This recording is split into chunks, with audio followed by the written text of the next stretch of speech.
రోజులు ఆలోచించావా? నేను కష్టపడుతుంది ఆ బ్రాంచ్ షాప్ డబ్బులు ఇచ్చిపోయింది. అది ఆలోచించావా? కొడుకులు కష్టపడతారు. ఎవరి కోసమో? బ్రాంచ్ షాప్ కోసం. ఎవరి కోసమో? Branch shop. ఒక అతను చెప్పాడు, రోజుకి 500 తాగుతున్నాడు. ఉదాహరణంగా ఒక బ్రాంచ్ షాప్ ఎంత ఆదాయం వస్తుంది? రోజుకి ఒక వ్యక్తి 500 తాగాడు అనుకోండి, నెలకి ఎంత అవుతుంది? 15,000 అవుతుంది. సంవత్సరానికి ఎంత అవుతుంది? ఎంత అవుతుంది? 1,80,000 ఇస్తున్నాడు ఒక్క వ్యక్తి. సంవత్సరానికి ఎంత ఇస్తున్నాడు? 1,80,000. వీడి ఎంత పిచ్చోడు చూడు. వీడు సంపాదించింది అక్కడ ఇచ్చిందండి. లేక పనికిరాను ఉండాలి. ఆరోగ్యం ఉన్నంత వరకు కష్టపడుతుంది. ఆరోగ్యం లేకపోతే పిచ్చోడు అనుకుంటాడు తాగేదాన్ని. అయ్యా 10 రూపాయలు అయ్యా 10 రూపాయలు అయ్యా. నువ్వు కష్టపడుతుంది బ్రాంచ్ సపోర్ట్ పెట్టలేదు. అందువల్ల నీ కోసం కూడా దేవుడు ప్రాణం పెట్టాడు. ఎలాంటి తాగుడు వ్యక్తిని కూడా దేవుడు విడిపించేదానికి సామర్థ్యుడు. ఆయన నీ కోసం కూడా ప్రాణం పెట్టాడు. నీ తాగుడు వ్యసనం నుంచి నిన్ను విడిపించేదాని కొరకు నీ కొరకు ప్రాణం పెట్టాడు. హల్లెలూయా. నీ అంతటా నువ్వు విడిపించుకోలేవు. నీ సొంత ప్రయత్నం ద్వారా నువ్వు విడిపించుకోవాలనుకుంటే ఆ తాగుడు వ్యసనం నుంచి నువ్వు విడిపించుకోలేవు. యేసయ్యా నాకు సహాయం చేయమని కేకలు పెట్టు. ఇంకంతే, నీకు నిరంతరమైన విడుదల యేసయ్య ఇస్తాడు. హల్లెలూయా. చాలా మందికి విడుదల కావాలని ఇష్టం. పాపం నుంచి, శాపం నుంచి, తాగుడు వ్యసనం నుంచి, జూదం నుంచి విడిపించబడాలని ప్రయత్నిస్తారు. అయితే విడుదల లేదు.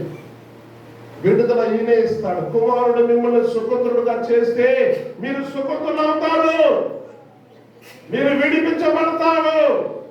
ఈ కల్వారి శిలువలో గొప్ప ప్రభావం ఉంది. ఏ వ్యక్తినైనా మార్చే ప్రభావము ఈ కల్వారి శిలువలో యేసు రక్తానికి ఉంది. యేసు రక్తము రక్తము రక్తము, యేసు రక్తము రక్తము రక్తము, అమూల్యమైన రక్తము, నిష్కలంకమైన రక్తము, అమూల్యమైన రక్తము, నిష్కలంకమైన రక్తము,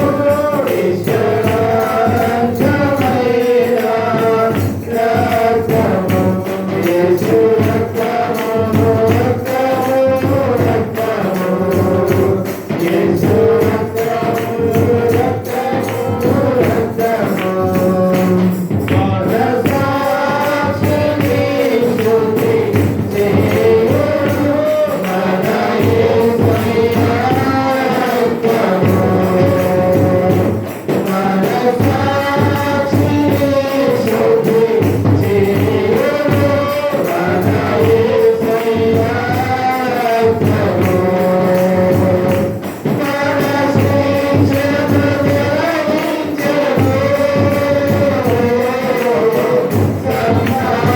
సంహారములో ప్రార్థించెను, మన శిక్షను గ్రహించెను, సంహారములో ప్రార్థించెను, యేసు రక్తము రక్తము రక్తము, యేసు రక్తము రక్తము రక్తము. చూడండి, యేసు ప్రభు చేసిన త్యాగం చాలా గొప్పది. బైబిల్లో మనం చూస్తే ఆయన చేసిన త్యాగము చాలా గొప్పది. మామూలు త్యాగం కాదు. యేసు ప్రభు గురించి 7 కార్యాలు మీరు తెలుసుకోవాలి. ఈ ప్రపంచ చరిత్రనే మార్చిన వాడు యేసు ప్రభు. అందరూ చెప్పండి. ఆహా. నోరు తెరవాలి. ఏది నోరు తెరుస్తారు? మాట్లాడండి గట్టిగా. ఇంకా హల్లెలూయా. ప్రపంచం అది అక్కడ ఉండే ఆ గ్రూప్ అస్సలు మాట్లాడలేదు. చెప్పండి మీరేం చెప్పండి, మీరే ఎందుకు కూర్చున్నాను కూడా తెలియదు వాళ్ళకి, ఎందుకు వచ్చాము ఎందుకు కూర్చున్నాను కూడా తెలియట్లేదు. చెప్పండి ఇప్పుడు చెప్పింది ఏం చెప్పాము, 4 సార్లు ఉచ్చరించారు, నేను ఒకసారి ఉచ్చరించండి.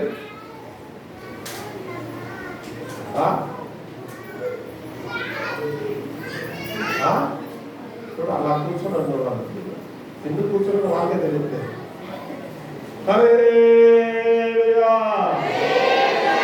ఈ ప్రపంచ చరిత్రను యేసు ప్రభు మార్చేసే దేవుడు మార్చేశాడు. ఏ చరిత్రను మార్చాడు? క్రీస్తుకు ముందు క్రీస్తు తర్వాత. యేసు ప్రభుకి ఆ ఘనత. అంత చెప్పండి, క్రీస్తుకు ముందు క్రీస్తు తర్వాత. ఎవరు డేట్ ఆఫ్ బర్త్ తీసుకోవాలన్నా క్రీస్తు తర్వాత చెప్పుకోవాలి. క్రీస్తు లేకపోతే డేట్ ఆఫ్ బర్త్ లేదు నీకు. హల్లెలూయా. ప్రపంచ చరిత్రను మార్చి రికార్డ్ చేసిన వాడు యేసయ్య. రెండోది, యేసు పుట్టినట్టుగా ఎవరు పుట్టలేదు. అదే చెప్పండి, గట్టిగా చెప్పాలి. అక్కడ ఆ గ్రూప్ చెప్పాలి. ఎవరు ఏమంటున్నారు చెప్పండి. అక్కడ కూర్చొని అంత అబ్బాయి వెనక్కి సెల్ పెట్టుకున్నారు కదా, చెప్పండి చెప్పాలి. ఓట్ కూర్చోబెట్టి వేసుకోవాలి. ఏం ప్రయోజనము? నేను చూస్తున్నాను కానీ మనసులో ఒక వాచ్ కూడా ఎక్కట్లేదు వాళ్ళు. వదిలేదు లేదు, వాళ్ళు కూడా వదిలేదు లేదు. చెప్పండి, యేసు ప్రభు పుట్టినట్టుగా చెప్పండి. తమ్ముడు చెప్పమ్మా, యేసు ప్రభు పుట్టినట్టుగా. ఇప్పుడు తెలిసాడు అబ్బాయి అబ్బాయి తెలిసింది. అంత ఏ రోజు వచ్చాడా? ఉచ్చరించాలి. తమ్ముడు ఏం పేరు నీ పేరు?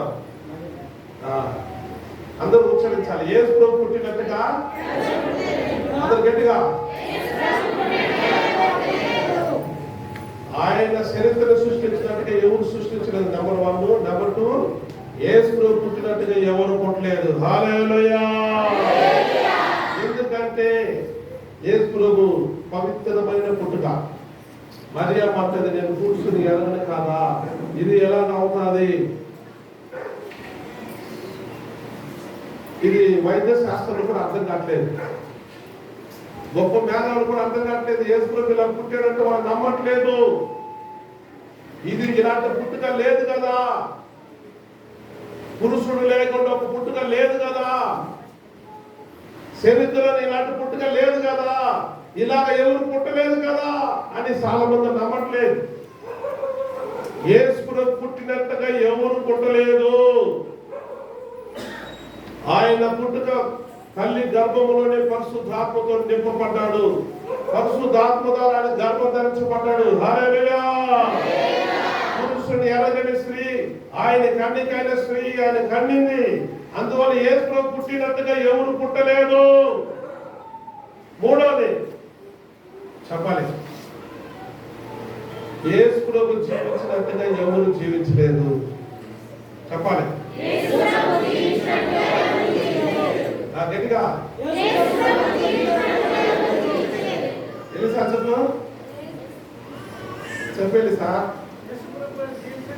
చూడండి, ఈ సౌండ్ ఎంత వచ్చిందా? ఆ సౌండ్ అంతా రావాలి. అందరు గట్టి చెప్పండి. హల్లెలూయా. యేసు ప్రభు జీవించినట్టుగా ఎవరు జీవించలేదు. యేసు ప్రభు జీవితము ఒక ప్రత్యేకమైనది.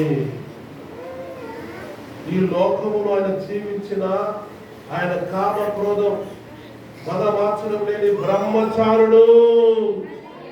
హల్లెలూయా. ఏ పాపము తెలియనివాడు ఆయన, పాపం అనే బీజం లేనివాడు యేసయ్య. హల్లెలూయా. మానవుడిగా పుట్టిన ప్రతి ఒక్కరికి పాప బీజం ఉంటుంది. అయితే యేసయ్యలో పాప బీజం లేదు. ఆయన పరిశుద్ధుడు, అతి పరిశుద్ధుడు ఆయన. ఎందుకు ఆయనకి పాప బీజం లేదు చెప్పండి. ఆయన పుట్టుకలో పాపం లేదు. ఆయన పరిశుద్ధంగా పుట్టాడు. వేరు పరిశుద్ధమైనది, అందువల్ల ఆయన జీవితం అంతా పరిశుద్ధమైనది. హల్లెలూయా. ప్రాయశ్చిత్తం చేయాలంటే ఒక పరిశుద్ధుడైన దేవుడు రావాలి. గ్రంథాలు కూడా రాయబడింది, ఈయనే వచ్చి పాపానికి పరిష్కారం చేయాలి ఈయనే. అందుకే యేసు ప్రభువు లోకానికి వచ్చి పవిత్రమైన రక్తాన్ని చిందాడు. హల్లెలూయా. అపవిత్రులు ప్రాయశ్చిత్తం చేయలేరు. ఇప్పుడు మీరు ఒక వ్యక్తి జైల్లో ఉన్నాడు అనుకోండి, జామీన్ చేయాలని ఏముండాలి మనకి? మన మీద ఏ కేసులు ఉండకూడదు. మన మీద కేసు ఉన్నది అనుకోండి, జామీన్ తీసేదానికి అర్హత మనకు లేదు. అలా చూసినప్పుడు యేసు మీద ఏ కేసు లేదు. ఆయన పరిశుద్ధుడు. ఆయన జీవితం ఒక ప్రత్యేకమైనది. ఆయన చూసి పాపులైన స్త్రీలు కానీ పురుషులు కానీ వేల సంఖ్యలో మారిపోయారు. బైబిల్ చెప్తుంది, లోకమే ఆయన వెంట వెళ్ళిపోయినది. హల్లెలూయా. మన ప్రయత్నం అంతా నిష్ప్రయోజనమైనది. యోహాను సువార్త 12:19 త్వరగా చదవాలి. యోహాను సువార్త 12 ఒకరితో ఒకరు చూడండి, మన ప్రయత్నములంతా నిష్ప్రయోజనమై ఉన్నాయి.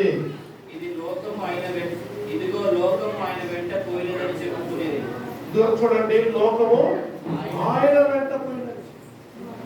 హల్లెలూయా. ఆయన జీవితానికి ఆకర్షించబడి లోకమే ఆయన వెంట వెళ్ళిపోయినది. ఈ కుర్చీ కూడా ఎవరికైనా కూర్చుంటారు. కుర్చీ కూడా ఎవరికైనా అక్కడ ఆ కాలి కుర్చీ కూడా ఇటు.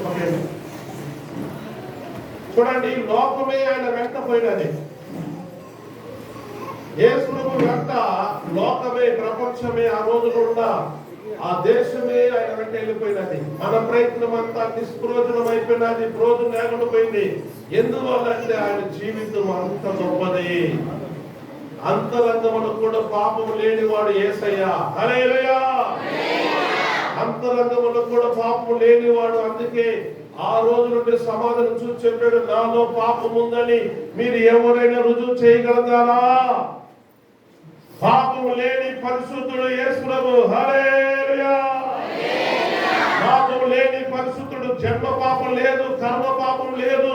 ఆయనకి ఏ పాపం లేనివాడు. కామ క్రోధ మద మాత్సరం లేని పరిశుద్ధుడైన దేవుడైనా ఆయన ఈ లోకానికి వచ్చి ప్రాయశ్చిత్తం చేశాడు. సర్వ మానవులకి ప్రాయశ్చిత్తం చేశాడు. ఒకసారి ఒక స్త్రీ ఏం చెప్పింది తెలుసా యేసు ప్రభువుకి? మీ బైబిల్ రాసుకున్న చదవండి. అమ్మా, అయ్యా నిన్ను కన్నా గర్భం చాలా మంచిది, ధన్యురాలు. చదవండి. లూకా 11:27-28 త్వరగా చదవండి. గట్టిగా తల పైకెత్తాలి.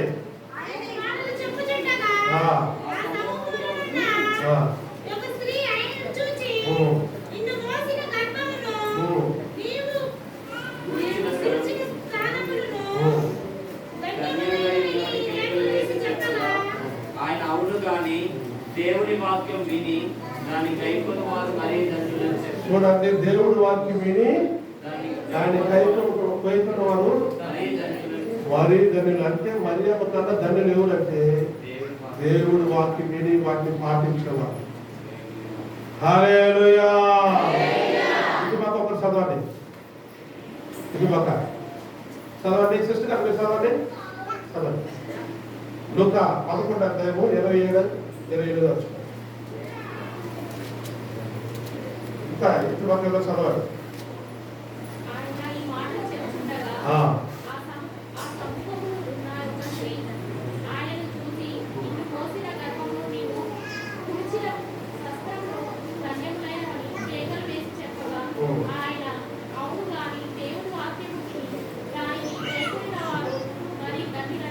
అప్పుడు మరియమ్మ కన్నా ధన్యులు ఎవరు?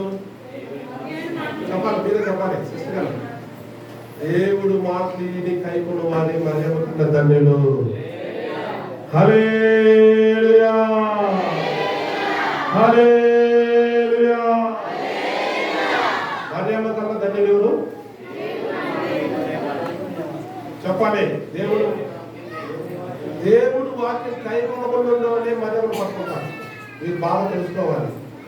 దేవుడు వాక్యం కైకొన్న వాళ్ళు మరియమ్మ కన్నా ధన్యులు. కైకొనకుండా ఉండవని మరియమ్మను పట్టుకుంటారు. యేసు ప్రభువే దేవుడు కానీ మరియమ్మ దేవుడు కాదు. యేసు ప్రభువే పునరుద్ధానం పొందాడు కానీ మరియమ్మ పునరుద్ధానం పొందలేదు. ఆమె కూడా మట్టిలో కలిసిపోయినాయి. హల్లెలూయా. యేసు ప్రభువే దేవుడు. ఆయనే సర్వలోకానికి ప్రాయశ్చిత్తం చేశాడు. మరియమ్మ ప్రాయశ్చిత్తం చేసిందా? మరియమ్మ శిలువ మోసిందా? మరియమ్మ మీకోసం కొట్టబడిందా? మరియమ్మ మీకోసం ఏమైనా చేసిందా? ఆయన కనింది అంతే. స్త్రీలో ఆమె దండురా, అంతేకాని ఆమె కన్నా దండురాలు ఎవరు? దేవుడు మాట విని వాటిని కైకొన్న వారు మరియమ్మ కన్నా దండులు. హల్లెలూయా. చూడండి, యేసు మూడోది, ఆయన జీవించినట్టుగా ఎవరు జీవించలేదు. ఆయన జీవితానికి ఆకర్షించబడి లోకమే ఆయన వెంట వెళ్ళిపోయినది. నాలుగోది మీరు శ్రద్ధగా యేసు ప్రభు శ్రమను పడినట్టుగా ఎవరు పడలేదు. నాలుగోది రాసుకోవాలి, అందరు చెప్పాలి. యేసు ప్రభు శ్రమ పడినట్టుగా ఎవరు శ్రమ పడలేదు. గట్టిగా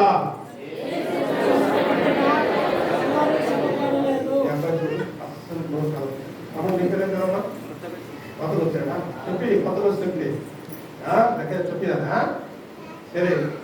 అందరు చెప్పండి, అందరూ ఉచ్చరించండి. యేసు ప్రభు పడిన శ్రమలు ఎవరు పడలేదు. నాలుగోది అందరు గట్టిగా ఉచ్చరించండి చూద్దాం. ఇంకా నా సౌండ్ వినపడలా. యేసు ప్రభు పడిన శ్రమలు చాలా మామూలు శ్రమలు కాదు. ఫస్ట్ యేసు ప్రభుని గెత్సేమనే తోటలో సైనికులు పట్టుకున్నారు. అవును, బాప్తిస్మం ఏం పేరు పెట్టారు నీకు? సౌలు పెట్టారా? అవునా? హల్లెలూయా. సారథ్రాములు పడేది. యేసు ప్రభు పడిన శ్రమలు ఎవరు పడలేదు. యేసు ప్రభు ఎలాగా శ్రమలు అందరికన్నా ప్రపంచంలో యేసు ప్రభు పడిన శ్రమలు ఎవరు పడలేదు. అది మీరు బాగా వివరంగా తెలుసుకోండి. ఫస్ట్ యేసు ప్రభుని సైనికులు పట్టుకున్నారు. రెండవది అన్నాకాడు తీసుకోపోయారు. మూడవది కాయపా కాడు తీసుకోపోయారు. నాలుగవది పిలాతు కాడు తీసుకోపోయారు. ఐదవది యోరేలు కాడు తీసుకొచ్చారు. ఆరోజు మళ్ళా పిలాతు కాడు తీసుకొచ్చారు. ఒక్కరోజు ఇన్ని ప్లేస్ ఫుట్బాల్ అనేది తీసుకుంటారు. ఒక దగ్గర 2 నిమిషాలు కాదు. యేసు ప్రభుని ఫుట్బాల్ ఎట్లా ఆడారంటే చెప్పాలి. మీరు వచ్చారు ఫస్ట్ ఎక్కడికి సైనికులు పట్టుకున్నారా? నెంబర్ 1. నెంబర్ 2 అన్నాకాడు తీసుకొచ్చారు. నెంబర్ 3 కాయల కాడు తీసుకోపోయారు. నెంబర్ 4 పిలాతు కాడు తీసుకోపోయారు. నెంబర్ 5 యోరేలు కాడు తీసుకోపోయారు. నెంబర్ 6 మళ్ళా పిలాతు కాడు తీసుకుని అక్కడ తీర్పు అయిపోయింది. ఒక్కరోజే యేసు ప్రభుని 6 స్థలాలు మార్చారు. ఒక్కరోజే 6 స్థలాలు ఫుట్బాల్ ఆడారు. అపకాశం చేశారు. విడుగుతులు కుద్దారు. పైన ఉప్పు వేశారు. భయంకరమైన చిత్రవాదం. యేసు ప్రభు పడిన చిత్రవాదం ఎవరు పడకూడదు. హల్లెలూయా. తలలో ఉండే ముళ్ళకిరీటం గురించి మీకు తెలుసా? యేసు ప్రభుకి ఒక ముళ్ళు ధర అది చెప్పారు. ఆ చెట్టు పేరు ఏం పేరంటే మినాకిష్టి. అందుకు చెప్పండి, ఆ చెట్టు పేరు ఏం పేరు? మినాకిష్టి. అది ఒక్క ముళ్ళు గుచ్చితే ఏడు కుట్టితే ఎంత బాగుంటుందో అంత బాగా వస్తుంది అనమాట. ఆ ముళ్ళతో కిరీటం చేసి యేసు ప్రభు తల మీద కర్రతో కొట్టారు. అప్పుడు కొట్టినప్పుడు ఆ ముళ్ళు కిరీటానికి ఎన్ని ముళ్ళు ఉన్నాయంటే 173 ముళ్ళు. యేసు ప్రభు ఆ ముళ్ళు కిరీటం తయారు చేసి కొడితే లోపలికి 53 అలాగే వెళ్ళిపోయినాక 53 ముళ్ళు. అప్పుడు తలలో ఎన్ని తేలుకుంటున్నట్టుంది? 53 తలలో కుడతా ఉంది. బాధపడుతున్నారు. ఈ బాధ ఎవరైనా ప్రపంచంలో పడ్డారా? ఒక్క తేలు పుడితే మొగమంతా ఎవరు కింద పడి అట్లా దొల్లాడుతూనే ఉంటాను. నేను తేలు పుట్టిన అక్కడికి వస్తుంటాను. 5 నిమిషాలు వాళ్ళు బాగుపడి బాగా వెళ్ళిపోతారు. వాళ్ళు చూసి వచ్చేటప్పుడు చూడాలి, వాళ్ళు మొగమంతా ఎవరు అయిపోయి కూర్చోలేక మాట్లాడలేక బాధతో ఉన్నారు. యేసు ప్రభు తనలో 53 తేలు పుట్టినట్టుగా బాధ ఉంది. ఆయన సహిస్తున్నాడు, మౌనంగా సహిస్తున్నాడు. రాత్రంతా ఆయన వీపుని దున్నారు, శరీరం అంతా గాయపరిచారు. బైబుల్ అంటుంది సైనికులు అందరూ గుమిగూడి యేసు ప్రభుని అలాగనే ఒకరు మారి ఒకరు కొడతానే ఉన్నారు. ఆ వారికి శివంత ముళ్ళు సీసా పెట్టులు అవి ఒక్కసారి కొట్టి తీస్తే శరమం అట్లా చీల్చుకుని వస్తారు.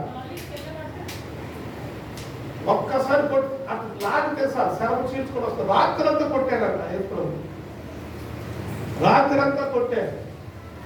యేసు రాత్రంతా కొట్టి ఉదయకాలం ఒక సిలువ మోసుకొని పోవాలి. యెరూషలేము నుంచి గొల్గొతాకి ఎంత దూరం చెప్పండి? యెరూషలేము నుంచి గొల్గొతాకి ఎంత దూరం? యెరూషలేము నుంచి గొల్గొతాకి ఎంత దూరము?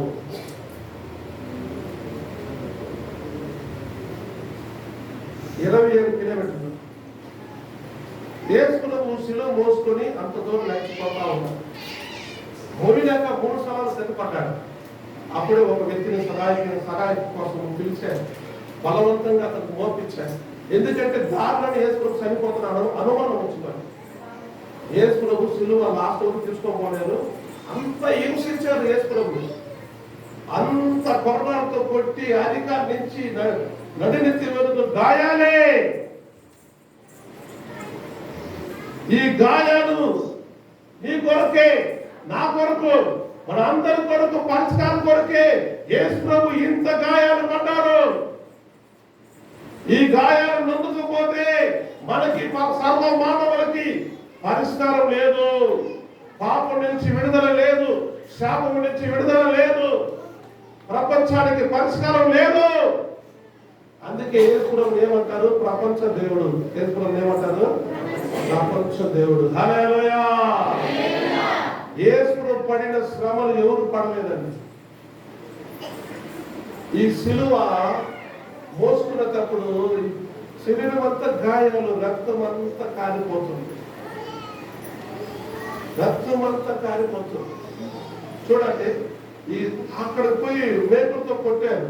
ఈ సైనికుడు బతికుడా లేదని పొడిచాడు, బల్లితో పొడిచాడు. పొడిచినప్పుడు అతని కంటిలో జబ్బు ఉన్నది. ఒక డ్రాప్ రక్తం ఆయన కంట పడటం వల్ల ఆయనకి స్వస్థ వచ్చింది. హల్లెలూయా. యేసు ప్రభువును పొడిచిన వాడికి స్వస్థ. మనమైతే ఏం చేస్తాము? నన్ను పొడుస్తున్నావా?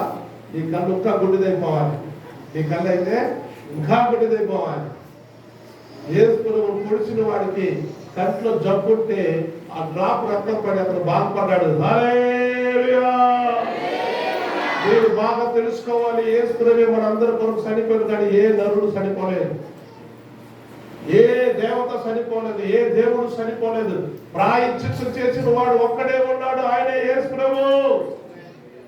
సర్వ మానవులకి ప్రాయశ్చిత్తం చేసిన ఈ యేసు ప్రభువే నీ కొరకు, నా కొరకు కల్వారి సిలువలో మానవ మీద వేలాడుతున్నాడు. బైబుల్ అంటుంది ఆయన కొట్టి కొట్టి శవం చీల్చిన తర్వాత కీర్తన రాయబడింది. 22వ కీర్తన 17వ వచనం. త్వరగా చదవాలి. 22వ కీర్తన 17వ వచనం. నా ఎముకలన్నీ చూడండి, ఆయన ఎముకలు లెక్కించేటట్టుగా కనపడుతుంది. ఈ శవం అంతా చీల్చేశారు. ఒక్కొక్కసారి కొట్టి శవం అంతా చీల్చడం వల్ల లోపల ఎముకలు కనపడుతున్నాయి. ఇది యేసు ప్రభువును గురించి చెప్పబడిన ప్రవచన వాక్యము. 129వ కీర్తన 3వ వచనం చదవండి. 129వ కీర్తన.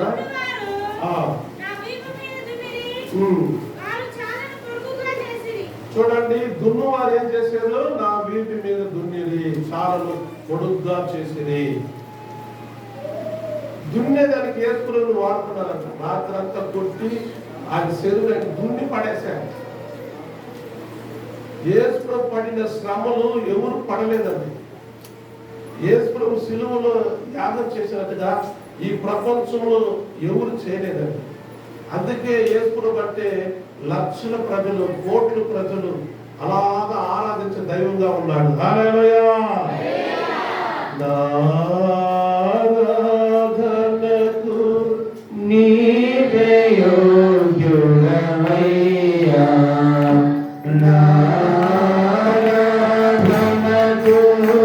నీవే యోగ్యుడవయ్యా, నా స్తుతి పాత్రుడా నా యేసయ్యా, నారాధనకు నీవే యోగ్యుడవయ్యా,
ఇక్కడ మీకు కొంచెం ఒక మంచి మాట అర్థం చేసుకోవాలి. మా బిడ్డను కంట్రోల్ పెట్టమ్మా.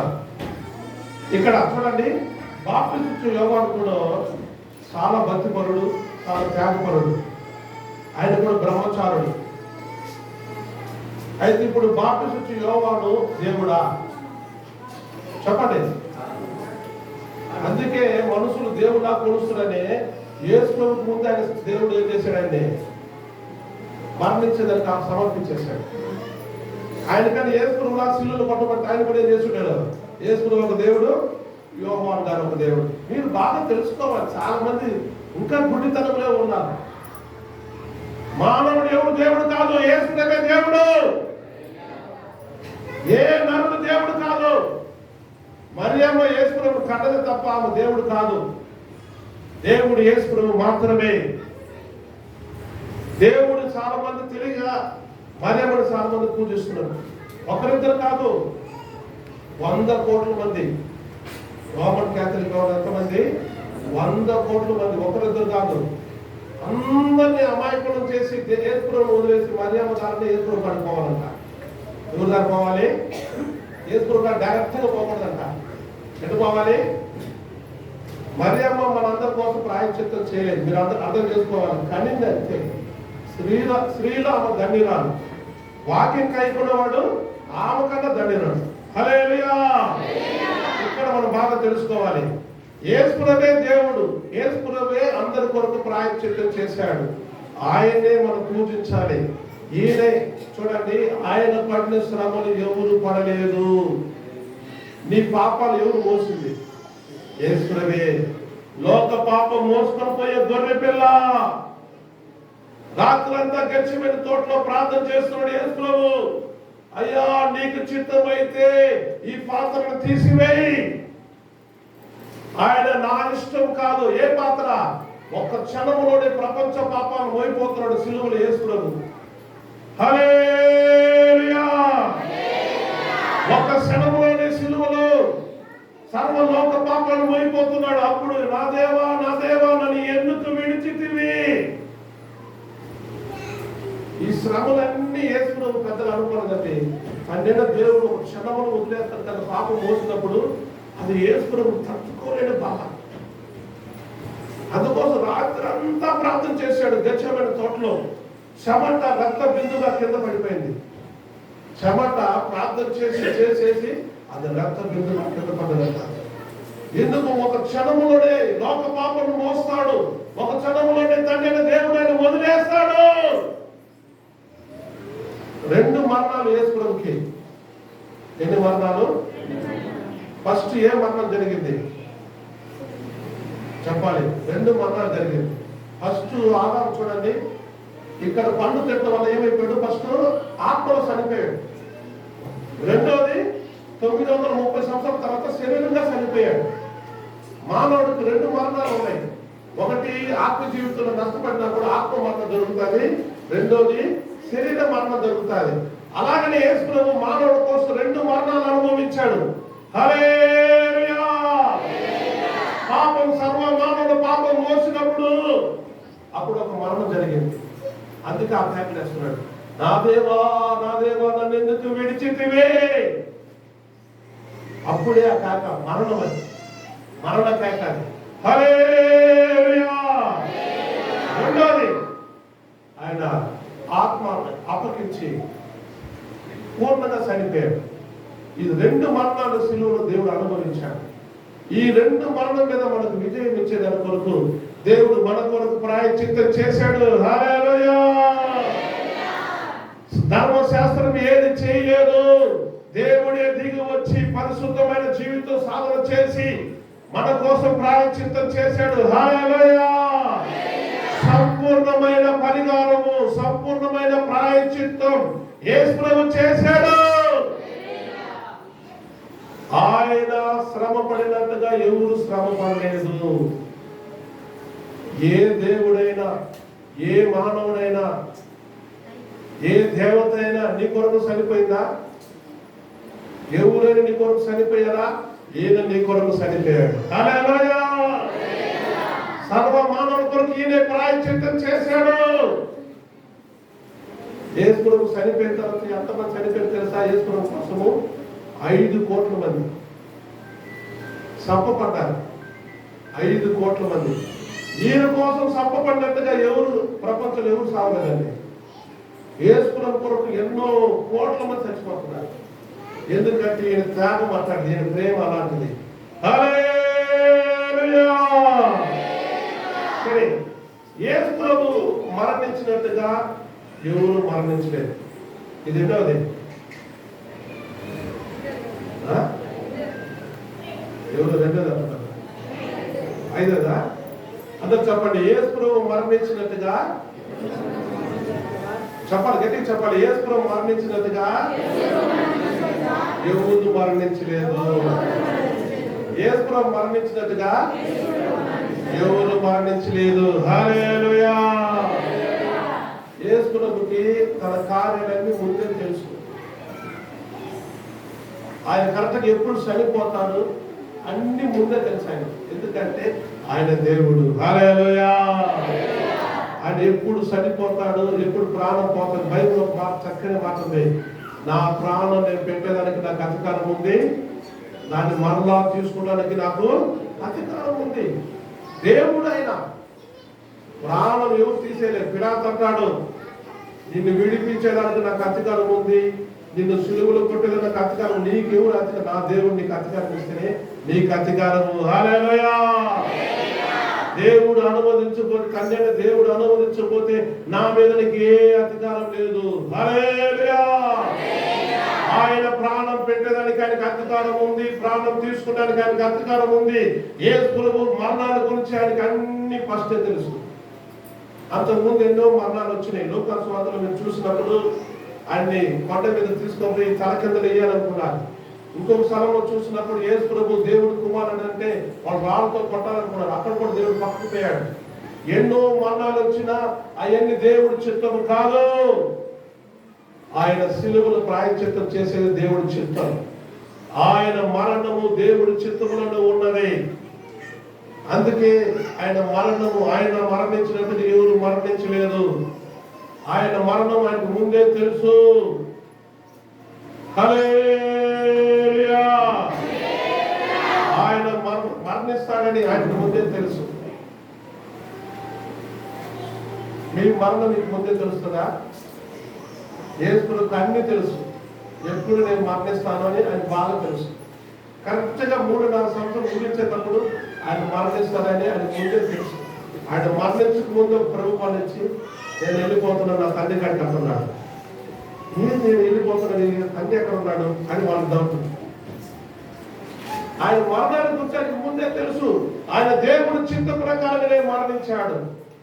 మన మరణం కూడా అలానే ఉండాలి. దేవుడు పిలిచినప్పుడే పోవాలి, మన ఇష్ట ప్రకారం పోకూడదు. దేవుడు పిలిచే వరకు ఏం చేయాలి? ఈ భూమిలో మనం వెయిటింగ్ చేయాలి. హల్లెలూయా. దేవుడు మనల్ని ఎప్పుడు పిలుస్తాడో అప్పుడే మనం పోవాలి. ఏలియా నేను చనిపోతే బాగుంటున్నాడు. చూడండి, ఇక్కడ ఏలియా ఉన్నాడు కదా, ఇప్పుడు అగ్ని రథాలున్నావా పరలోకము పైకి ఎత్తపడ్డాడు. ఈ ఏలియా ప్రార్థన చేశాడు, అయ్యా నన్ను చూసుకో అయ్యా, నేను చనిపోతాను అని ప్రార్థన చేసినప్పుడు ఆ ప్రార్థనకి ఈ రోజు కూడా జవాబు లేదు. ఎందుకు జవాబు లేదు చెప్పండి? ఏలియా మళ్ళా రాబోతున్నాడు. ఇదిగో అక్కడికి వస్తాడు. ఇదిగో ఏలియా ఆనబ్ వీళ్ళిద్దరూ మళ్ళా వస్తారు. ఎన్ని వేల సంవత్సరాలైనా ఆయన ప్రార్థన దేవుడు వినలేదు. మన ప్రార్థన కూడా అలా ఉండకూడదు. దేవుడి చిత్తములో మన మరణం ఉండాలి. ఎక్కడ ఉండాలి? మనం బాగుపడి చక్కగా సంపూర్ణంగా బాగుపడి ఆయన పిలిచినప్పుడే మనం రావాలి, అక్కడికి పోవాలి. హల్లెలూయా. దేవుడి చిత్త ప్రకారమైన మరణం. అందుకే ఆయన మరణించినట్టుగా ఎవరు మరణించలేదు. హల్లెలూయా. ఆయన మరణాన్ని ఆరోది ఆయన మరణాన్ని జయించినట్టుగా ఎవరు జయించలేదు. ఆయన మరణాన్ని జయించాడు యేసు ప్రభు. అందరూ చెప్పండి, ఆరోది. ఏంటో నువ్వు నేర్చుకున్నా, నాకు నేర్చు వస్తుంది. గట్టిగా గట్టిగా ఇంకా గట్టిగా. ఆయన మరణాన్ని జయించిన వాడు. ఈ ప్రాంతంలో బ్రహ్మం గారు తెలుసా తెలియదు, కానీ బ్రహ్మం గారు చక్కని మాట చెప్పాడు. వస్తున్నాడు. ఎవరు వస్తున్నాడు? వీర వసంతరాయుడు. హల్లెలూయా. ఈయన మరణాన్ని జయించిన వీరుడు, లోకాన్ని జయించిన వీరుడు, పాపాన్ని జయించిన వీరుడు, సైతాన్ని జయించిన వీరుడు, సర్వాన్ని జయించిన వీరుడు. ఈయన మరణాన్ని జయించిన వాడు. హల్లెలూయా. మరణాన్ని ఆయన జీవం ద్వారా మింగివేశాడు. మరణం అందరిని మింగివేస్తే, మరణం అందరిని జయిస్తే ఈయన మరణాన్ని జయించాడు. నేను చెప్పిన 6 కార్యాలు ఒకసారి రిపీట్ చేయండి చూద్దాం. ఒకసారి రిపీట్ చేయండి.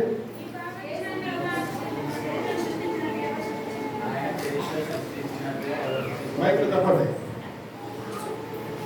యేసు ప్రభు చరిత్ర సృష్టించినట్టుగా ఎవరు సృష్టించలేదు. ఆయన జన్మించినట్టుగా ఈ ప్రపంచంలో ఎవరు జన్మించలేదు. ఆయన జీవించినట్టుగా ఎవరు జీవించలేదు. ఆయన శ్రమ పడినట్టుగా ఎవరు శ్రమ పడలేదు. ఆయన మరణించినట్టుగా ఎవరు మరణించలేదు. ఆయన తిరిగి జయించినట్టుగా ఎవరు జయించలేదు. చెప్పండి. ఆయన చరిత్రను సృష్టించినట్టుగా ఎవరు సృష్టించలేదు. క్రీస్తుకు ముందు, క్రీస్తు తర్వాత ఎవరు డేట్ ఆఫ్ బర్త్ తీసుకోవాలన్నా క్రీస్తు లేకుండా డేట్ ఆఫ్ బర్త్ రాదు. హల్లెలూయా. ఆయన పుట్టినట్టుగా ఎవరు పుట్టలేదు. మరియమ్మ ఏమంటుంది? నేను పురుషుని ఎరగను కదా. ఆయన జీవించినట్టుగా ఎవరు జీవించలేదు. ఆయన శ్రమ పడినట్టుగా ఎవరు శ్రమ పడలేదు. ఆయన మరణించినట్టుగా ఎవరు మరణించలేదు. ఆయన మరణాన్ని జయించినట్టుగా ఎవరు జయించలేదు. ఆయన మరలా వస్తున్నాడు. బ్రహ్మం గారు ఏమని చెప్పాడు? యేసు గురించి మరుగ్గా చెప్పాడు. అది చాలా మందికి తెలియట్లేదు. తెలియక ఎవరు వస్తున్నారు అనుకుంటున్నారు. ఏమని చెప్పాడు? వీర వసంత రాయుడు. హల్లెలూయా. వీరుడు అంటే అన్ని జయించిన వాడు, అన్నిటిని జయించిన వాడు యేసయ్యే. హల్లెలూయా. వసంత్ అంటే పెళ్లి కుమారుడు, ఈయనే పెళ్లి కుమారుడుగా రాబోతున్నాడు. రాయుడు అంటే రాజు, ఈ రాజు వచ్చి ఇదిగోండి ఇక్కడ 1000 సంవత్సరాలు పరిపాలిస్తాడు. ఇదే భూమిలో 1000 సంవత్సరాలు పరిపాలిస్తాడు. ఈ భూమికి రూపాన్ని మార్చేసి ఈ భూమిలోనే ఈ భూమిని ఏదైనా తోటలాగా మార్చి ఈ 1000 సంవత్సరాలు ఏదైనా తోటలో ఈ 1000 పరిపాలన దేవుడు వస్తాడు, ఆయన పరిపాలిస్తాడు. అది దాని గురించి బ్రహ్మంగారు ఏం చెప్పారు? వీర వసంత రాయుడు వస్తాడు. ఆయన బైబిల్ చదివాడు, బైబిల్ చదివి యేసుని పేరు చెప్పుకుంటే అది మరుగు మాటగా చెప్పాడు. అందరు చెప్పండి, ఎవరు వస్తున్నారు? వీర వసంత రాయుడు. ఎవరు వీరుడు అంటే ఎవరు? అన్నింటినీ చేయించిన వాడు. వసంత అంటే రాయుడు అంటే ఈయనే, ఆ 3 గుణాలు కలిగిన వాడు ఈయనే. వీరుడు ఈయన. పవిత్ర. ఇప్పుడు పిల్లలు మాట్లాడుతుంది ఇక్కడ వినాలి. ఈయన వీరుడు, అన్నింటినీ జయించిన వాడు. ఈయన వసంత పెళ్లి కుమారుడుగా వస్తున్నాడు. ఏడోది ఏంటి? ఈయన మరలా రానై ఉన్నాడు. సంఘానికి, వధువైన సంఘానికి యేసుగో పునరుద్ధానం పొంది ఈ భూమిలో 40 రోజులు ఉన్నాడు యేసు. 40 రోజులు ఉండి ఆయన పరలోక రాజ్యానికి పోతున్నాడు. చూడండి, ఆకాశ మేఘాల మీద పోతుంటే ఇదిగో దూతలు ఉండి చెప్తున్నారు, ఆయన ఎలాగ వెళ్ళాడు అలాగనే వస్తాడు. హల్లెలూయా.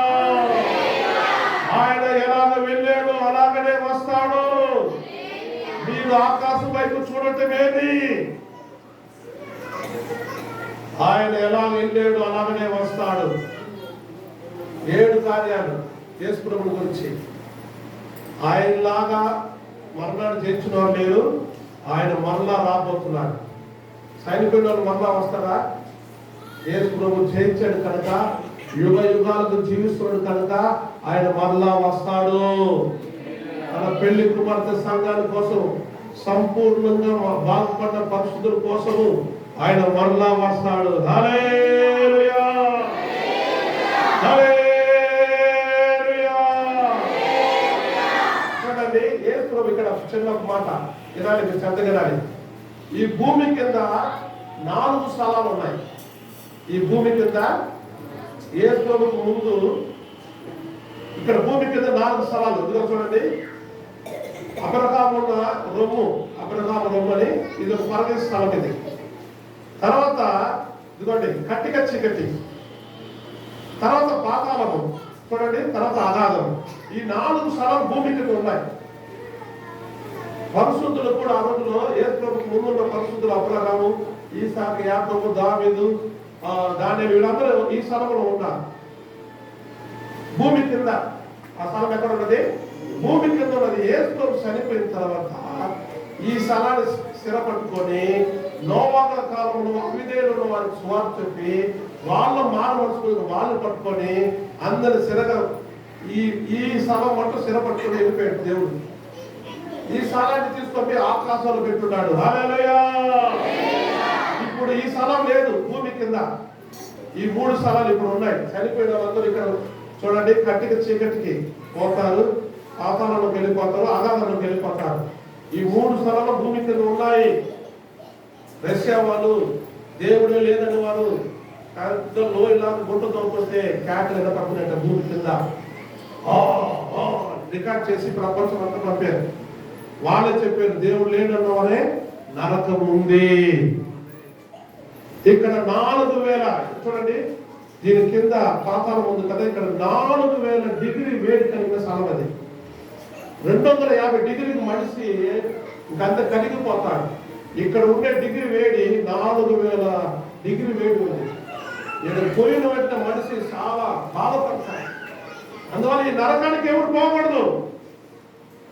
ఇది ఇప్పుడు ప్రస్తుతానికి ఉండే నరకం. ఇది చనిపోయిన భూములు తిరగట్లేదు, ఇక్కడికి పోతున్నది. ఈ పాతాళానికి, కట్టిక చీకటికి, అగాధంలోకి పోతున్నాడు. ఇది ఇప్పుడు భూమి కింద ఉండే నరకం. ఇది ఈ నరకం లాస్ట్ లో ఫైనల్ ఎక్కడికి వస్తుందో చూడండి. ఇది నిత్య నరకం. ఇప్పుడు ప్రస్తుతానికి ఉండేది ఈ 3 స్థలాలు నరకము.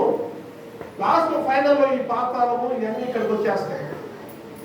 అందువల్ల చనిపోయిన వాళ్ళు కరెక్ట్ గా నరకానికి పోతున్నారు. మారు మనసు లేకుండా, యేసు ప్రభువుని అంగీకరించకుండా, దేవుడిని అంగీకరించకుండా, పాపాలు ఒప్పుకోకుండా, రక్షణ పొందకుండా అందరూ ఈ 3 స్థలాలకు పోతున్నారు ఇప్పుడు ప్రస్తుతానికి. హల్లెలూయా, హల్లెలూయా. ఈ స్థలం ఏమైపోయింది ఇప్పుడు? అబ్రహాము ఈ స్థలం అయిపోయింది. గట్టిగా మాట్లాడాలి. ఈ స్థలం ఏమైపోయింది ఇప్పుడు? రాసి చూడండి. శిర పట్టుకొని అది తీసుకుని వెళ్ళిపోయాడు. తర్వాత మీకు వాక్యం ఇప్పుడు చెప్పాల్సిన సత్యం చాలా ఉంది. శిర పట్టుకొని దేవుడు ఆకాశం పెట్టాడు. ఈ స్థలము భూమి కింద ఉండే ఈ పాతాళం అనే స్థలం అబ్రహాము నమ్మని. ఇక్కడ ఉంటేనే అబ్రహాము ఎవరు చూశాడు? ధనవంతుడు చూశాడు, ఐశ్వర్యవంతుడు చూశాడు. ఇక్కడ ఉన్నాడు ఐశ్వర్యవంతుడు. ఎక్కడ ఉన్నాడు? ఇక్కడ ఉన్నాడు, పాతాళంలో ఉన్నాడు. దానిపైన పరదేశంలో అబ్రహాము ఉన్నాడు. వాళ్ళిద్దరు మాట్లాడుకున్నారు. ఆ ప్లేస్ ని తీసుకోపోయాడు. పైన ఉన్న అబ్రహాం ప్లేస్ ని దేవుడు తీసుకొని పరదేశంలో ఆకాశం పెట్టుకున్నాడు. హల్లెలూయా, హల్లెలూయా.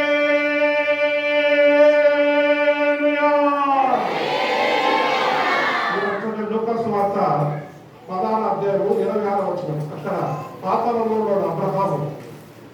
అక్కడ మాట్లాడుతున్న చూడండి 26.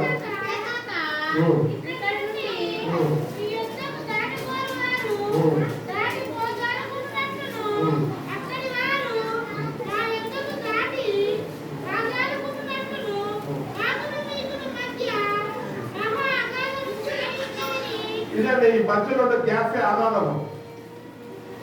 అయితే చూసి మాట్లాడుతున్న అబ్రహాం ఏం చేస్తున్నాడు? అబ్రహాం కూడా భూమి కింద ఉన్నాడు. అదే రెస్ట్ స్థలం ఆ రోజులు పెట్టాడు దేవుడు. యేసు ప్రభు చనిపోయిన తర్వాత ఇక్కడ మీరు బాగా తెలుసుకోవాలి, మనకే కాదు ప్రాయశ్చిత్తం చేసింది, మనకు ముందున్న అబ్రహాం అందరికీ ప్రాయశ్చిత్తం చేశాడు. చెప్పండి కొట్టాలి, కొట్టాలి,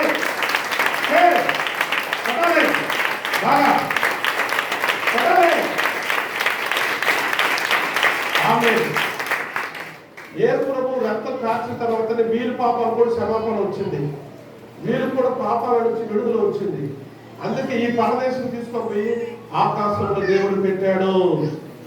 మనకు మాత్రమే కాదు, కొత్త నిబంధనలు ఉన్న వారికి మాత్రమే కాదు, పాత నుండి పరిశుద్ధులకు కూడా దేవుడు శిలువలో పరిష్కారం చేశాడు, ప్రాయశ్చిత్తం చేశాడు. హల్లెలూయా, హల్లెలూయా. ప్రభు యేసుకే సదాకాలం పాడేదను. హల్లెలూయా, ప్రభు యేసుకే సదాకాలం పాడేదను.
మీరు 7 కార్యాలు ఒకసారి రిపీట్ చేసి చూద్దాం. కథ సైడ్ చెప్పాలి. యేసు ప్రభు సృష్టించినట్టుగా చరిత్రని యేసు ప్రభు పుట్టినట్టుగా, యేసు ప్రభు జీవించినట్టుగా, యేసు ప్రభు పడిన శ్రమంలాగా, యేసు ప్రభు మరణించినట్టుగా, యేసు ప్రభు మరణాన్ని చేయించినట్టుగా, యేసు ప్రభు మరలా వస్తున్నాడు. మరలా పెళ్లి కుమారుడుగా వస్తున్నాడు. హల్లెలూయా. వధువు సంఘానికి వస్తున్నాడు. ఆయన సంపూర్ణమైన పరిశుద్ధుల కోసం అని రానే ఉన్నాడు. అది ఇప్పుడు మనం పోతున్నాం సంఘానికి. ఆ సంఘాల గురించి మనం చూడబోతున్నాం. హల్లెలూయా. ఇప్పుడు చూడండి, యేసు ప్రభువు భూమిలో ఉండి పునరుద్ధానం పొంది ఎన్ని రోజులు ఈ భూమిలో ఉన్నాడు చెప్పండి? 40 రోజులు. యేసు ప్రభు పునరుద్ధానం పొంది 40 రోజులు ఉన్నాడు. 500 మంది పైగా యేసు ప్రభువును చూశారు పునరుద్ధానం పొందిన తర్వాత. అపోస్తలులు యేసు ప్రభువును చూశారు. అపోస్తలులకు దేవుడు మరలా దేవుడు దర్శనమిచ్చాడు. చాలాసార్లు దర్శనమిచ్చాడు. యేసు ప్రభు పునరుద్ధానం పొంది 40 రోజులు నుండి 40 రోజులు ఆకాశ మేఘం మీద ఆయన వెళ్ళిపోయాడు. హల్లెలూయా. హల్లెలూయా. యేసు ప్రభు వెళ్ళిపోయిన తర్వాత అపోస్తలుల కార్యం 120 మంది. చూడండి, అపోస్తలుల కార్యము మొదటి అధ్యాయంలో వాళ్ళు 120 మంది. ఇక్కడ చూడండి, గుమికూడి ఉన్నారు 120 మంది. చదవండి. యేసు నామములో ప్రార్థన చేస్తున్నారు. పెంతెకోస్తు పండుగ దినం వచ్చినప్పుడు అందరూ ఒక చోట కూడి ఉండేది. చూడండి, అందరూ ఒక చోట కూడి ఉన్నారు. వేగముగా వీచు బలమైన గాలి వంటి వేగమైన గాలి వచ్చింది. ఒక ధ్వని ఆకాశం నుండి అకస్మాత్తుగా. చూడండి, ఇది భూమిలో పుట్టలేదు. ధ్వని ఎక్కడ పుట్టింది? ఆదమా ఎక్కడ పుట్టింది? ఎక్కడ పుట్టింది? ఆకాశం. అస్సలు ఆదమ తెరలేదు. ఎక్కడ పుట్టింది? ఆకాశంలో పుట్టింది. హల్లెలూయా. హల్లెలూయా. ఈ ఆకాశంలో పుట్టిన ధ్వని వీళ్ళందరి మీద పరిశుద్ధాత్మ వచ్చేసింది. ఆ గాలి వేగం లాంటి గాలి వచ్చేసి ఆ స్థలం కదిలించి వీళ్ళు అన్ని భాషలు మాట్లాడి కేకలు పెట్టి దేవుని మహిమపరిచారు. హల్లెలూయా. ఇప్పుడు అన్ని భాష గురించి కొంచెం మీతో పంచుకొని సంఘాల గురించి నేను చెప్తాను. నాకు యేసు ప్రభు కాడికి రాకముందు ఈ క్రైస్తవులు అంటే నాకేం తెలుసు అంటే సైలెంట్గా దేవుని ఆరాధించేది తెలుసు. నేను కొన్ని చర్చలకు వెళ్ళాను. వెళ్తే అక్కడ ఏమి ఉండదు, సైలెంట్గా ఆరాధిస్తాను. ఏదో మిమ్మల్ని ఆశీర్వాదించును కాక ఆయన సౌండ్ వస్తుంది. ఎవరు సౌండ్ రాదు. ఆయన సౌండ్ వస్తుంది. అంత సైలెంట్గా ఆరాధిస్తాం. తర్వాత అక్కడికి పోయి కొవ్వొత్తి వెలిగిస్తే ఆ కొవ్వొత్తి పూర్తి చేశాను. నేను భక్తి ఎక్కువైపోయింది. ఏం చేశాను? భక్తి ఎక్కువైపోయి అక్కడ కొవ్వొత్తి తినేశాను నేను. హల్లెలూయా. భక్తి నాకు ఎక్కువైపోయింది. అలా ఉన్నప్పుడు ఈ గోడ చేసేవాళ్ళు నాకు ఇష్టం లేదు. ఈ పాటలు పాడేవాళ్ళు, ఆర్పాటం చేసేవాళ్ళు, నాలో హృదయంలో వాళ్ళని వ్యతిరేకత ఉండేది. అమ్మా బిడ్డలు బయట తీసుకోమమ్మా. నాకు హృదయంలో వ్యతిరేకత ఉండేది. ఏంది గోడ? ఏంది? దేవుని సైలెంట్గా ఆరాధించవచ్చు కదా. హల్లెలూయా. సైలెంట్గా ఆరాధించవచ్చు కదా. ఈ గోడ ఏంది? నాకు ఒక వ్యతిరేకత ఉండేది. వాళ్ళ దగ్గర కూడా పోయేవాడు కాదు. అలా ఉన్నప్పుడు నా స్నేహితుడు నన్ను పిలిచాడు. అయ్యా మా మందిరానికి ఒకసారి వచ్చి చూడమని. సరే నా స్నేహితుడు పిలిచాడని పోయాను. ఆ రోజు చూస్తే కనిపెట్టుకుంటాను. శనివారం కూటము అందరూ బాగా అన్ని భాషలు మాట్లాడుతున్నారు. నాకు తెలియట్లేదు. నేనేమనుకుంటున్నాను, ఏది మార్కెట్ అనుకున్నాను. నేనేమనుకున్నాను, ఏదో మార్కెట్కి వచ్చేసాను, తెలుగు స్థలానికి వచ్చినా నేను అనుకుంటున్నాను. తర్వాత చూస్తే ఆ పాస్టర్ గారు కంటిన్యూగా అన్ని భాష మాట్లాడుతూ ఉన్నాడు. ఓహో, ఆయన మంత్రం చేస్తున్నాడు. ఆయన ఏం చేస్తున్నాడు? ఏదో మంత్రం చేస్తున్నాడు ఆయన. నాకు తెలియదు కదా, కొత్త కదా. నన్ను తీసుకొచ్చి నా పెద్దలు, నా స్నేహితులు కూడా గంతులు వేస్తున్నాడు. ఆత్మలో నింపండి, అన్ని భాషలు మాట్లాడుతున్నాడు. ఓహో, ఇద్దరు కూడా ఏదో పట్టుకుంటుంది, ఇద్దరు కూడా ఏదో పట్టుకుంటుంది అని నాలో ఒక వ్యతిరేకత ఉండేది. దేవుడు అక్కడే నన్ను ఉంచాడు. అక్కడే నేను మారు మనసు పొందాను. అక్కడే నా జీవితాన్ని మార్చుకున్నా. అంతకుముందు ఫంక్ అంతా పెట్టుకున్నాను, ఇంటి అంతా పెట్టుకున్నాను. స్వభావం మార్పు లేదు. చర్చికి పోతున్నా కానీ మార్పు లేదు. నా దుష్ట స్వభావం అట్లే గట్టిగా ఉండేవాడిని. ఇక్కడ పరిశుద్ధాత్మ నింపబడినప్పుడు దేవుడు నా హృదయాన్ని తాకాడు. నా పాపానంతా ఒప్పుకున్నాను. ఫస్ట్ నేను ఇచ్చింది ఏది తెలుసా? నా ఎంటికల్ని ఫస్ట్ ఏమి ఇచ్చాను? ఎందుకంటే అంత వికారం ఉండేవాళ్ళు పంపు తెచ్చుకొని చెన్నైలో పంపు బాగా పెట్టుకొని అట్లా అలాగుండేవాడిని. దేవుడు నన్ను ముట్టేసి తప్పని తెలుసుకొని ఎంటికలు షార్ప్గా కట్ చేశాను. ఆ రోజు కటింగ్ ఈ రోజు కొనసాగుతూనే ఉంది. ఇక్కడ మీరు బాగా అర్థం చేసుకోవాలి. అలా ఉన్నప్పుడు మాల మర్చుకొని నేను తర్వాత చక్కగా బాప్తం తీసుకున్నాను. నేను కూడా ఇప్పుడు అన్ని భాషలు మాట్లాడుతున్నాను. హల్లెలూయా. అప్పుడు తెలియదు, నాకు తెలియకుండా వ్యతిరేకత ఉన్నది.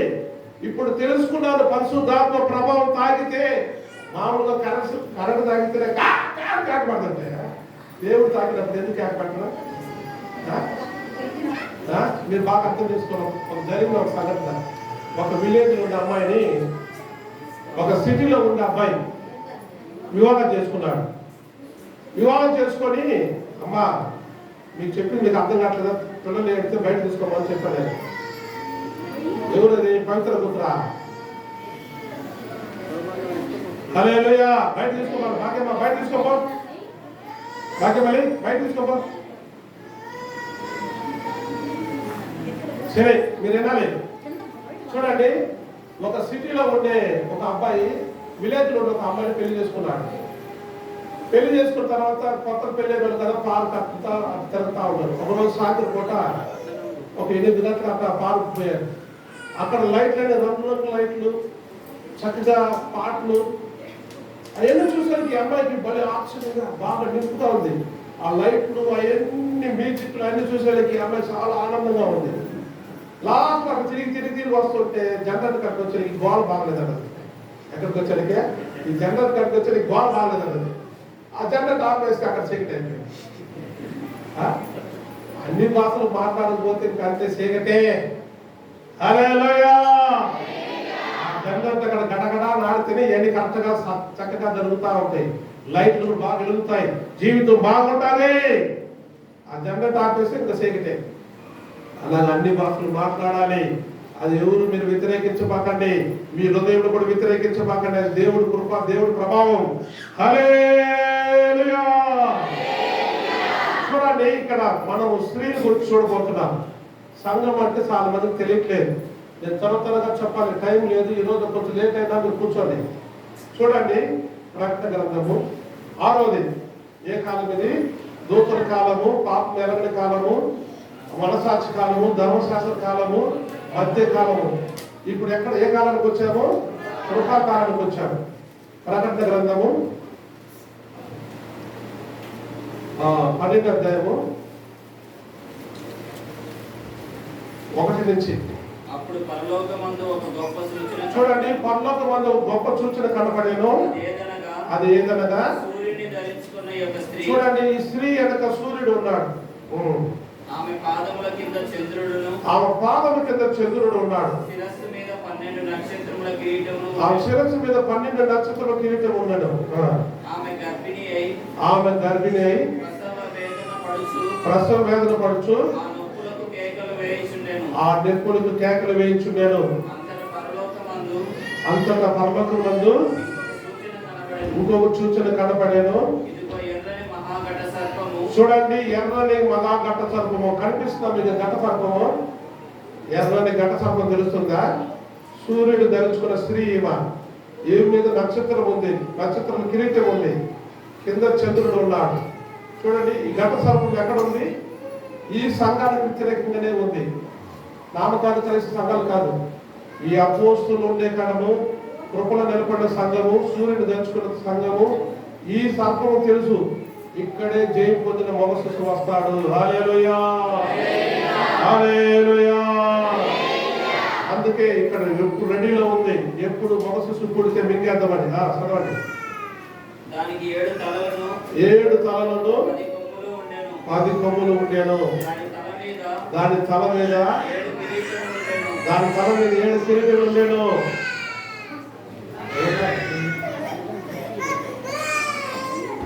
అమ్మ తీసుకోమ్మ, కొంచెం లేదమ్మా, లేదండి. ఎవరది తీసుకోమ్మ, మనంతే ఎవరికి అర్థం కాదు. తీసుకోమ్మ. సరే, ఎక్కడ ఆపాను చదవండి. దాని తల మీద 7 కిరీటములు ఉండెను. 7 కిరీటములు ఉండేను.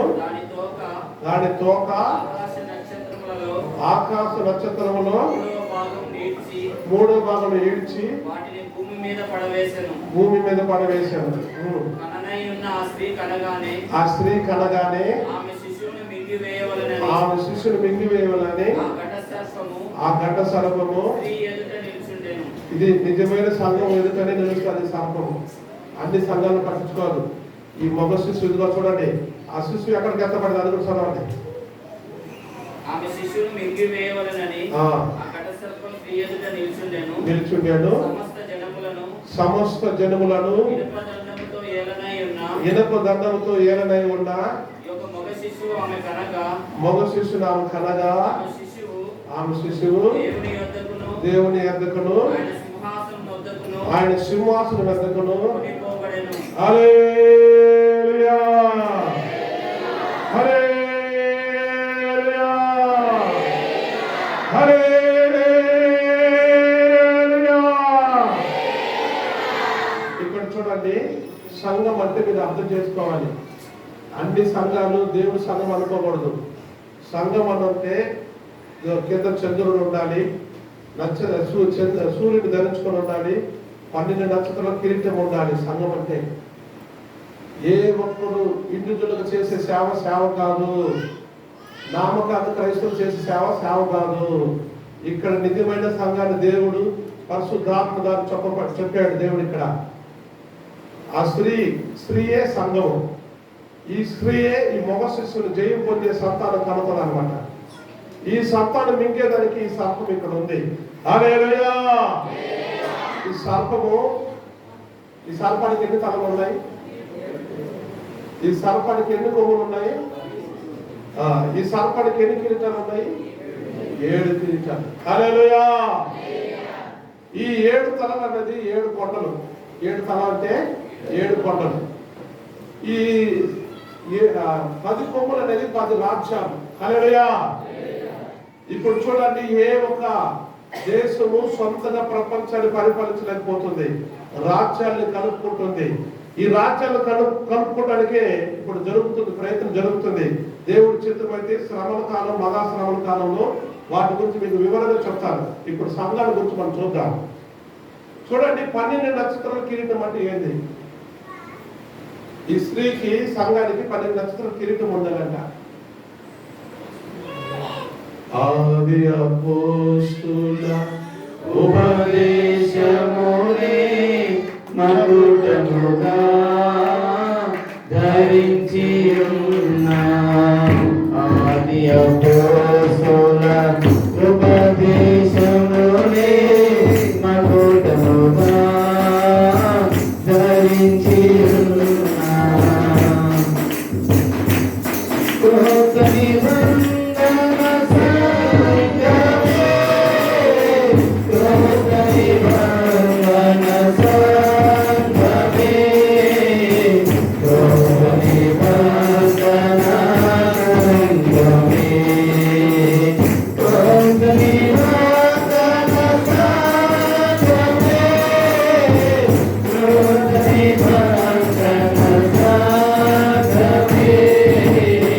కొత్త నిబంధన సంఘమే.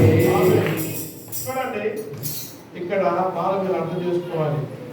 ఈ 12 నక్షత్రాల కిరీటం అనేది అపోస్తులు. ఏ అపోస్తులు వీరు? ఏ అపోస్తులు? యేసు ప్రభు 12 మందిని ఎన్నుకున్నాడు. నేను అన్ని చెప్పి మీకు వాక్యం చూపించాలంటే టైం ఎక్కువ అవుతాను. 12 మంది ఎన్నుకొని వాళ్ళకి ఏం పేరు పెట్టాడు? అపోస్తులని పేరు పెట్టాడు. హల్లెలూయా. అపోస్తులని పేరు పెట్టాడు. వీళ్ళే ప్రధాన అపోస్తులు. నేను కూడా అపోస్తులే, కానీ వీళ్ళెవరు? ప్రధాన అపోస్తులు. పౌలు కూడా అపోస్తులుడే. అయితే ఈ 12 మంది అనేది ప్రధాన అపోస్తులు. చూడండి, వీళ్ళలో యూదా తక్కువ అయ్యాడు. వెంటనే ఒక అతను ఏం చేశాడు? సీట్ వేసుకొని ఒకరిని కలుపుకున్నారు. 12 మంది అయ్యారు. మత్తయి అనే ఒక వ్యక్తిని కలుపుకున్నారు. హల్లెలూయా. 12 మంది కలిసి ఈ 12 నక్షత్రాల కిరీటము. అపోస్తలుడు పౌలు వీళ్ళ గురించి ఏమని చెప్తాను చూడండి. 2 కొరింథీ 10 అధ్యాయము 11 అధ్యాయము 5వ వచనం త్వరగా చదవాలి. నేనైతే మిక్కిలి శ్రేష్ఠులైన ఈ అపోస్తుల కంటే. చూడండి వీళ్ళు ఎవరు? మిక్కిలి శ్రేష్ఠులైన అపోస్తులు. మళ్ళా 12-11. నేను అవివేకినైతిని, మీరే నన్ను బలవంతం చేసితిరి. నేను మీ చేత మెప్పు పొందవలసిన వాడను. 11వ వచనం 12 అధ్యాయం 11వ వచనం.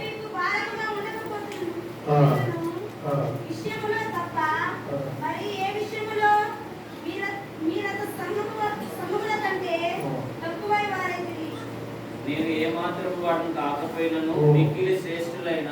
ఎన్నో వచనం? 11వ వచనమా?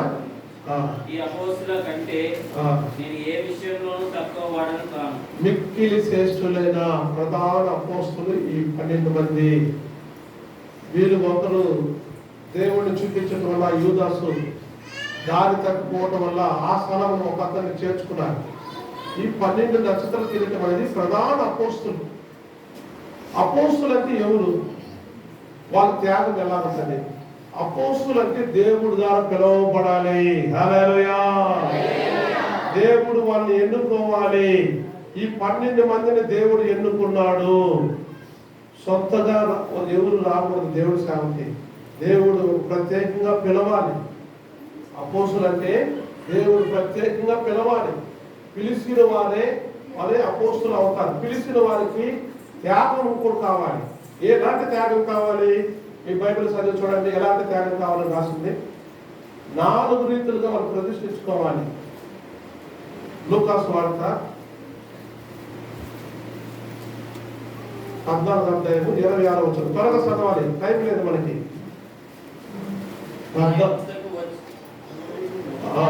వారు తట్టు తిరిగి ఎవడైనను నా యుద్ధకు వచ్చి. మైక్లో చదవండి.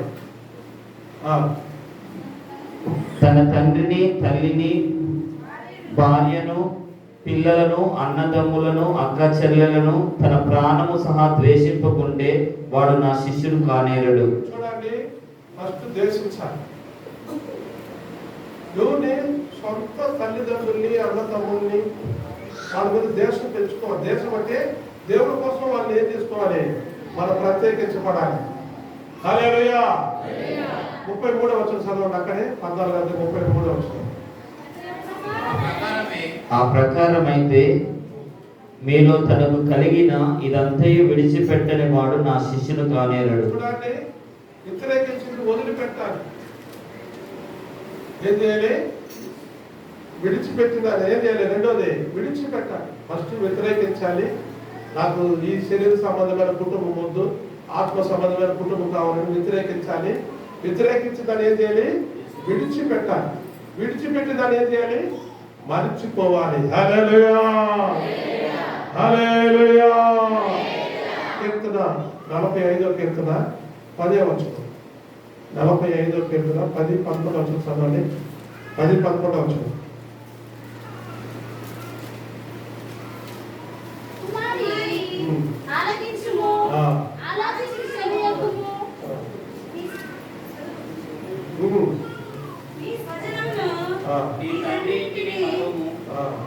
ఈ రాజు నీ ప్రభువు, అతడు నీ సౌందర్యమును కోరినవాడు.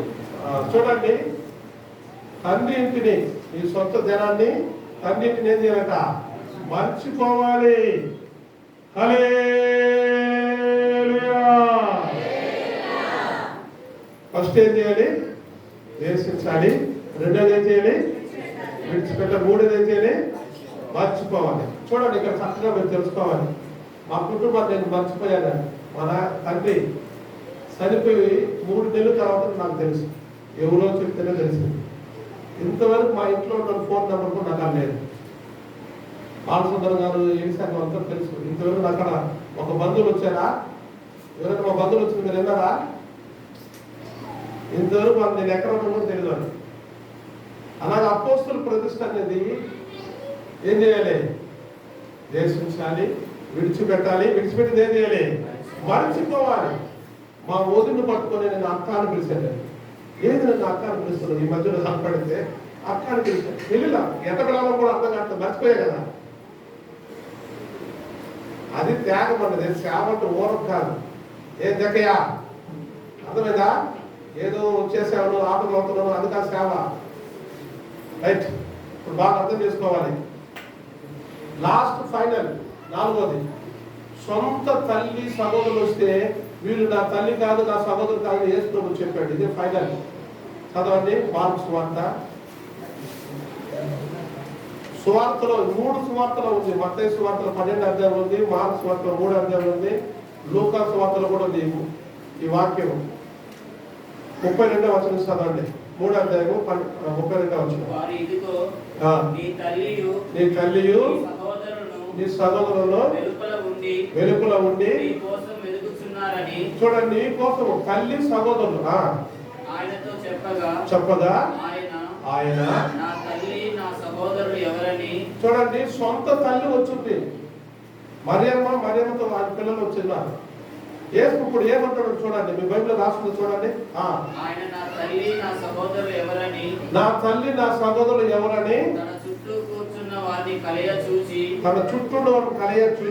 ఇదిగో నా తల్లియు నా సహోదరులను దేవుని చిత్తము చొప్పున దేవుని చిత్తం ప్రకారం జరిగించువాడే నా సహోదరులను సహోదరియు. చూడండి సొంత తల్లి నా తల్లి కాదన్నాడు, సొంత సహోదరుడు కాదన్నాడు యేసు ప్రభు. యేసు ప్రభు ఎందుకు అట్లా చెప్పాడు? యేసు ప్రభు అక్షర ప్రకారం కుటుంబాన్ని కట్టేదానికి రాలేదు, ఆత్మ సంబంధమైన కుటుంబం కట్టేదానికి, పరలోక రాజ్యానికి జయించిన మగ శిశువును కట్టేదానికి యేసు ప్రభు వచ్చాడు. శరీర ప్రకారమైన కుటుంబము ఆయన ముఖ్యత్వమే ఇవ్వలేదు. బైబిల్లో మీరు ఇంగ్లీష్ బైబిల్ చూస్తే తెలుగు బైబిల్ తల్లి తల్లి ఉంది, ఇంగ్లీష్ బైబిల్లో మరి ఉమన్ అని పిలిచాడు, స్త్రీ అనే పిలిచాడు. అలాగా యేసు ప్రభు ఆత్మ సంబంధమైన కుటుంబం కట్టేదానికి వచ్చాడు. సొంత తల్లి వచ్చింది, సహోదరులు వచ్చున్నారు. వాళ్ళు కాదు నా సహోదరులు నా తల్లి. దేవుడి చిత్త ప్రకారంగా అపోస్తలులు సమర్పించుకుని వచ్చారు కదా, వీలే నా తల్లి, వీలే నా సహోదరులు. నేను అన్ని వదిలేసుకుని వచ్చా. మీరే నాకేం కావాలి? మీరే నా సహోదరులు, మీరే నా తల్లి. అక్షర ప్రకారం శరీర సంబంధమైన కుటుంబాన్ని వదులుకున్నాను. అలా వదులుకున్న వారే ఆత్మ సంబంధమైన కుటుంబం కడతారు. అలాగా శరీర సంబంధమైన వాటిని వదులుకున్న వారే ఆత్మ సంబంధమైన కుటుంబాలు కడతాడు. వాళ్ళే అపోస్తులు. పిల్లలకి ఆస్తి సంపాదించేది, అక్కడ ప్లాట్ కొనేసేది, ఇక్కడ ప్లాట్ కొనేసేది. వాళ్ళు దైవ సేవకులు కాదు, వాళ్ళు దేవుడి కోసం త్యాగం చేసుకున్న వారే దైవ సేవకులు. కొట్టాలి సపట్లు, కొట్టాలి.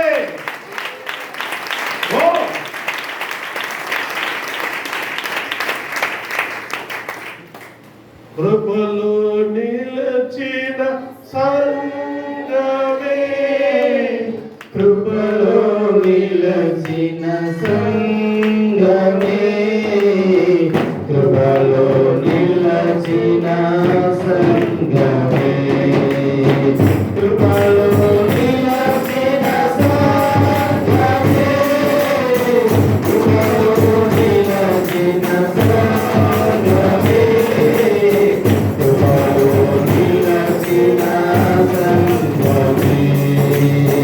సూర్యుని పైకి చంద్రుని మీద నిలచి, ఆకాశములో కనిపించే ఎవరు, ఆకాశములో కనిపించే ఇక్కడ శ్రద్ధగా వినాలి. నిజమైన సేవకులు ఎవరు చెప్పండి? రిపీట్ చేయండి. ద్వేషించాలి, పెట్టాలి, మర్చిపోవాలి. ఎవరని చెప్పాలా? వాళ్ళ తల్లిదండ్రులు కాదు, మీరే మా తల్లిదండ్రులు. హల్లెలూయా. గురించి యేసు ప్రభు కూడా చెప్తారు చూడండి. మార్కు సువార్త 10 అధ్యాయము 28 వచనం. 10 అధ్యాయము 28 వచనం చదవాలి. పేతురు, ఇదిగో మేము సమస్తమును విడిచిపెట్టి నిన్ను వెంబడించుదామని ఆయనతో చెప్పసాగెను. అందుకు యేసు ఇట్లనెను, నా నిమిత్తమును సువార్త నిమిత్తమును ఇంటినైనను అన్నదమ్ములనైనను అక్క చెల్లెలైనను తల్లిదండ్రులనైనను పిల్లలనైనను భూములనైనను విడిచిన వాడు ఇప్పుడు ఇహమందు హింసలతో పాటు 100 ఇండ్లను అన్నదమ్ములను అక్క చెల్లెలను తల్లులను పిల్లలను భూములను రాబోవు లోకమందు నిత్య జీవం పొందునని నీతో నిశ్చయముగా చెప్పుచున్నాను.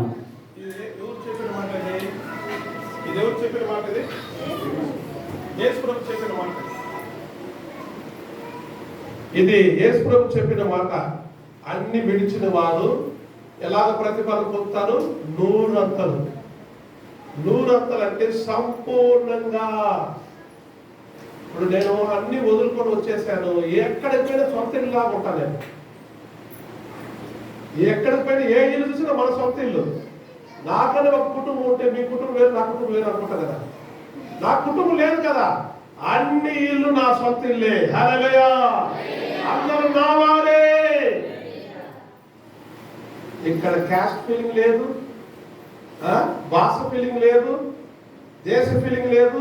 ప్రపంచం అంతా మనదే. హల్లెలూయా. అపోస్తలుల ప్రతిష్ఠ 4 కార్యాలు చెప్పండి, రిపీట్ చేయండి చూద్దాం.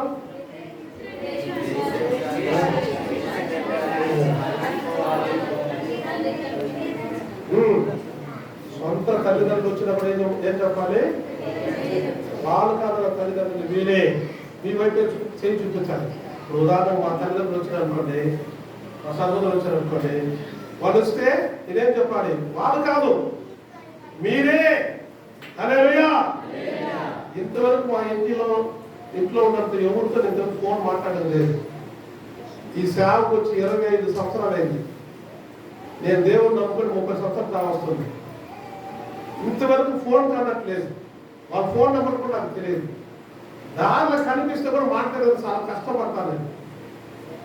మీతో మాట్లాడినట్టు కూడా వాళ్ళతో మాట్లాడను. ఎందుకంటే అపోస్తలుల ప్రతిష్ఠ అది. హల్లెలూయా. చూడండి, అపోస్తలుడు పౌలు చక్కని మాట బైబిల్ చెప్తాడు.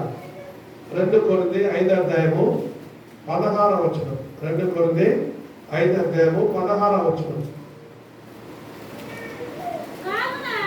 ఇక మీదట మేము శరీర రీతిగా ఎవరినైనను ఎరగము. మేము క్రీస్తును శరీర రీతిగా ఎరిగి ఉండినను ఇక మీదట ఆయనను అలాగూ ఎరుగము. చూడండి, క్రీస్తుని మా వంశంలో ఉన్నాడు, యేసు మా బంధువు అని చెప్పుకొని ఇంతకుముందు నేను అనుకున్నాను. ఇప్పుడు ఆత్మ జీవితం నాకు ఎదుగుదల వచ్చింది. క్రీస్తులకు నేను శరీర రీతిగా ఎరగను. హల్లెలూయా. అపోస్తలుల పౌలుకి ఎంత గొప్ప ప్రకటన వచ్చింది చూడండి. శరీర సంబంధమైన నాకు వద్దు, ఆత్మ సంబంధమైన కట్టాలి. హల్లెలూయా. శరీర సంబంధంగా ఉన్నవారు ఆత్మ సంబంధమైన కుటుంబాన్ని కట్టలేరు.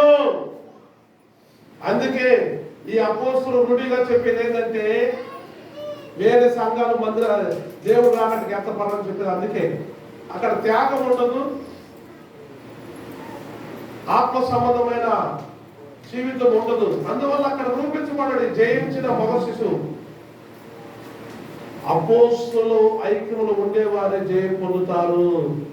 ఒంటరి సేవ దేవుడు ఎప్పుడు అంగీకరించడు. ఒక గాడిద నింపేదాన్ని కూడా ఇద్దరు పంపాడు దేవుడు. గాడిద నింపేదాన్ని కూడా ఇద్దరు పంపాడు. అప్పుడు సేవ అనేది ఒంటరిగా చేసేది, ఇండివిజువల్ గా చేసేది నిజమైన సేవ కాదు. అపోస్తలుల ఐక్యం కావాలి. అపోస్తలుల మీదనే మందిరం కట్టబడాలి. ఎఫెసీ గ్రంథము 2 అధ్యాయం 20 వచనం త్వరగా చదవాలి. అపోస్తలులే యేసు ప్రభు మూలరాయి, అపోస్తలులు ప్రవక్తలే పునాది రాయులు. క్రీస్తు యేసే ముఖ్యమైన మూలరాయి ఉండగా అపోస్తలులను ప్రవక్తలు వేసిన పునాదుల మీద మీరు కట్టబడి ఉన్నారు. ప్రతి కట్టడము ఆయనలో చక్కగా అమర్చబడి. ఆమేన్. ఇక్కడ చూడండి, మూలరాయి క్రీస్తు, పునాది రాయలు ఎవరు? అపోస్తలులు ప్రవక్తలు. చాలా మంది మూలరాయి చాలనుకుంటారు. ఒక మూలరాయి పెట్టి పునాది వేయగలుగుతామా? కొంతమంది హిందువుల ఆత్మ అలాంటిది. మూలరాయి సాలు, యేసుప్రభు సాలు అంటారు. ఒక మూలరాయి పెట్టి ఒక పునాది వేయగలుగుతామా? మూలరాయి కావాలి, పునాది రాయి కూడా కావాలి. అప్పుడే చక్కగా బిల్డింగ్ కట్టగలుగుతాం. అపోస్తులు పునాది మీద వేయకపోతే ఏ సంఘమైనా సరే ఇదిగో మగ శిశువులాగా తయారవదు, రహస్య రాగట్లు ఎత్తపడదు.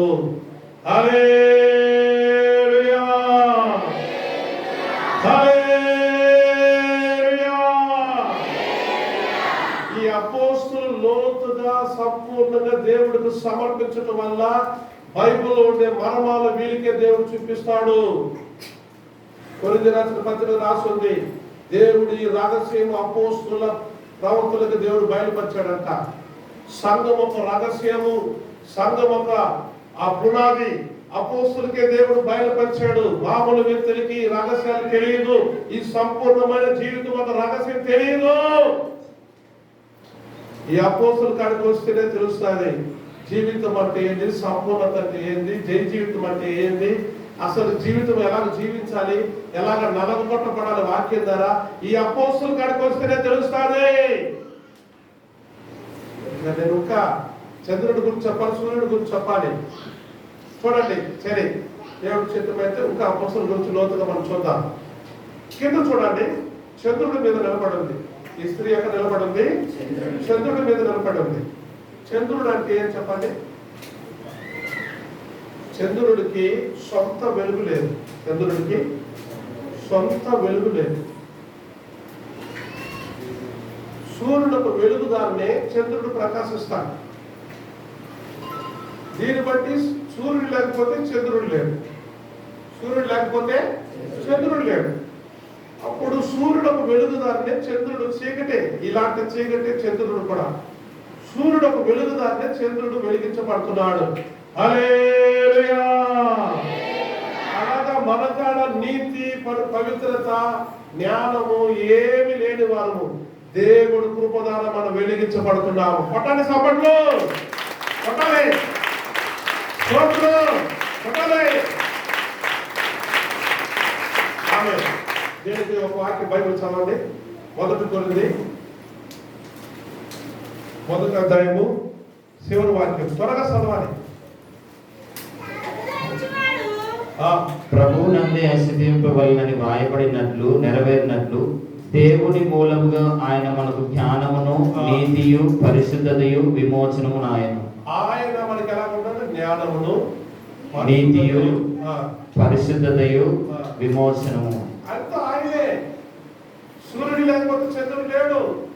పవిత్రత్వం అనేది ఆయన కాడ నుంచి పొంది అనుభవిస్తున్నాం. నీతి అనేది ఆయన కాడ పొంది అనుభవిస్తున్నాం. జ్ఞానం అనేది ఆయన కాడ పొంది అనుభవిస్తున్నాం. విమోచన అనేది ఆయన కాడ పొంది అనుభవిస్తున్నాం. మన కాడ సొంతంగా ఏదీ లేదు. కొట్టాలి సపట్లు, కొట్టాలి, కొట్టాలి,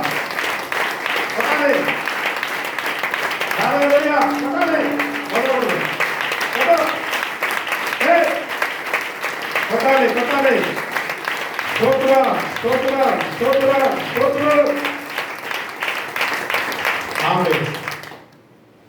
ఈ కృపణ గురించి నేను కొంచెం చెప్పేసి ముగిద్దాం అనుకుంటున్నా. సూర్యుడి గురించి కూడా చెప్తాను వీడియో వరకు. నా పనులా 2 కొరింథీ 8:9 వచ్చింది సార్.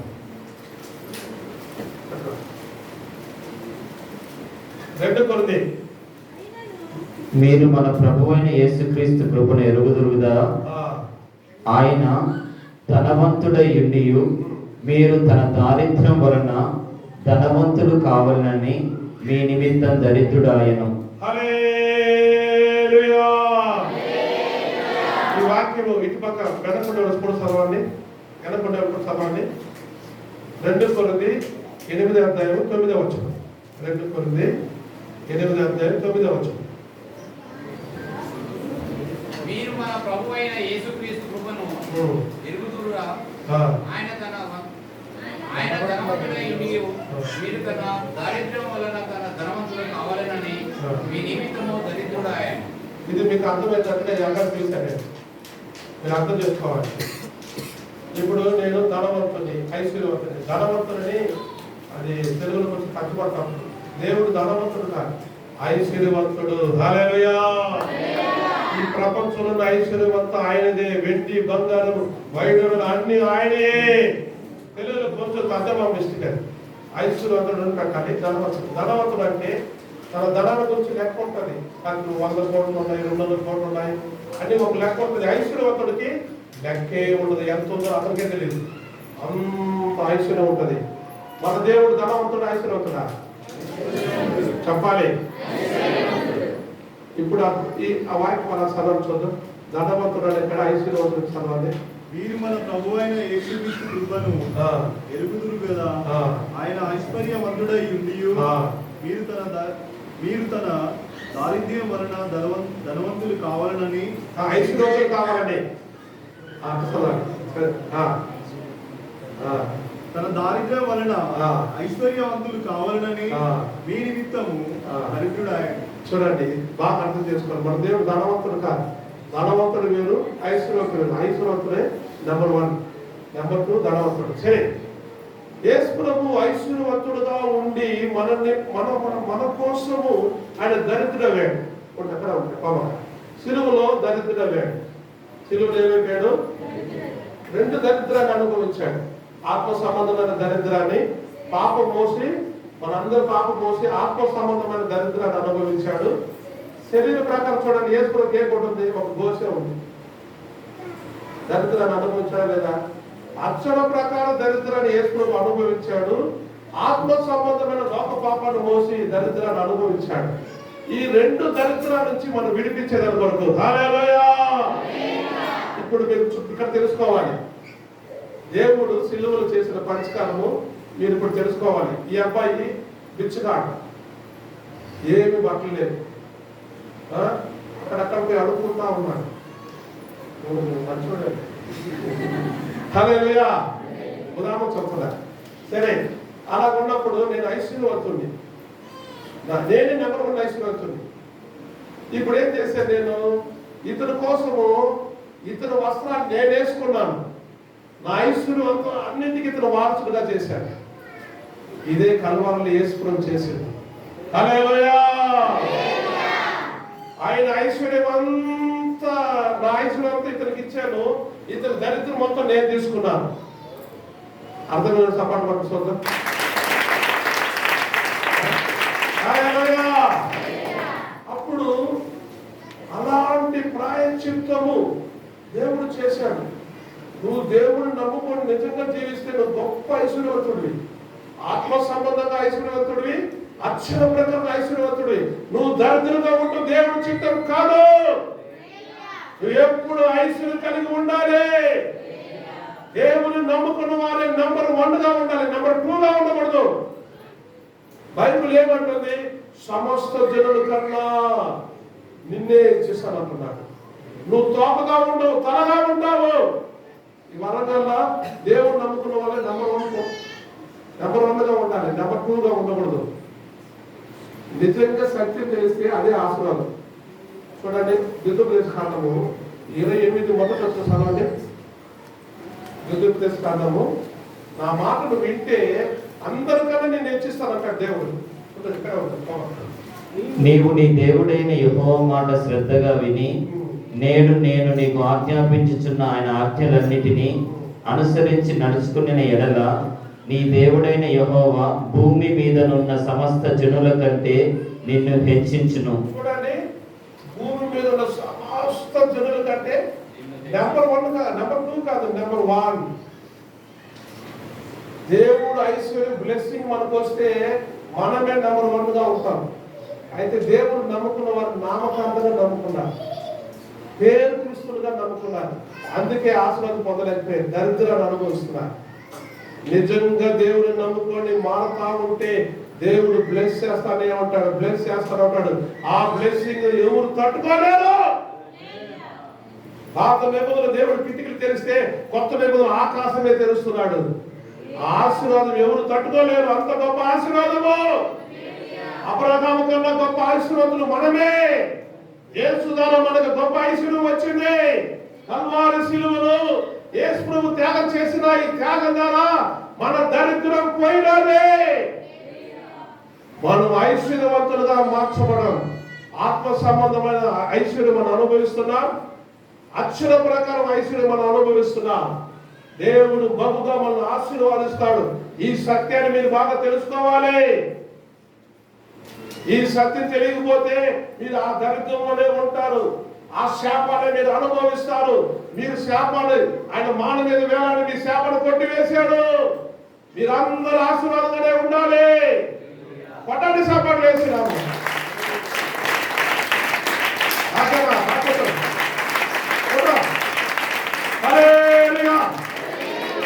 చూడండి, బాగా అర్థం చేసుకోవాలి. చెప్పండి, కృప అంటే ఏంది? మన ప్రభు అయిన యేసుక్రీస్తు కృప అంటే ఏంది చెప్పాలి. చెప్పాలి. చదవండి, వాక్యం చదవండి, మళ్ళా చదవండి.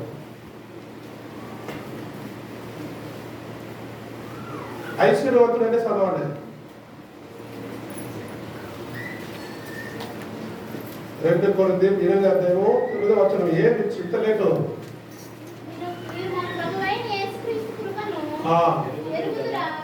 ఆయన ధనవంతుడై ఉండియు మీరు తన దరిద్రం వలన ధనవంతుడు కావాలని మీ నిమిత్తం దరిద్రుడాయెను. చూడండి, ధనవంతుడు చెప్పండి, ఐశ్వర్యవంతుడు చదవండి.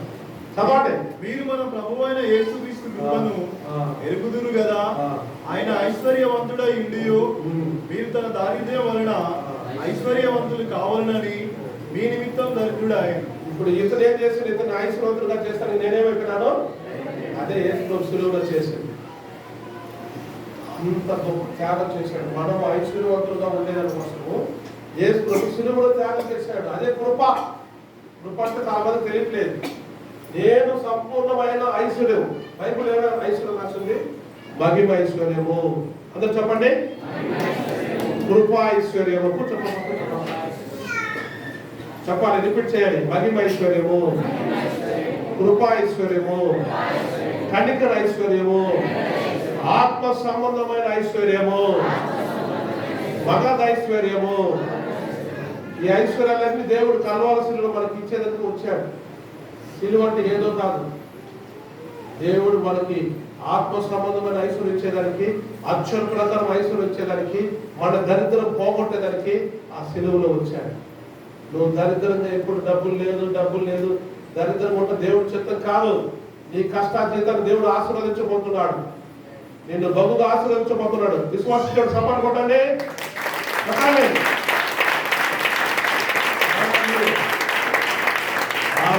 కృపల గురించి చెప్పాలంటే ఇంకా ఎంతో ఉంది. కృపనే 4-5 గంటలు చెప్పాలి. అపోస్తలుడు అంటాడు, అందరికన్నా ఎక్కువ శ్రమ పడ్డాను నేను కాదు, నా యందు ఉన్న దేవుని కృప. మనం శ్రమ పడుతున్నామంటే, కష్టపడుతున్నట్టే మనం కాదు, మనలో ఉన్న దేవుని కృప. దేవుడి కృప దాన్ని శ్రమ పడుతున్నాం. దేవుడి కృప లేకపోతే మనం శ్రమ పడే మనసు రాదు. అందరికన్నా ఎక్కువ నేను కష్టపడ్డా. చూడండి, తీర్పు రాసిన పత్రిక అంటాడు, కృపలో బలపడు. ఎందుకు కృపలో బలపడాలంటే నింద సహించడానికి, అవమానం సహించడానికి. ఎవరు కృపలో బలపడుతున్న వాళ్ళు అన్ని నిందలు, బాధలు అన్ని సహిస్తారు.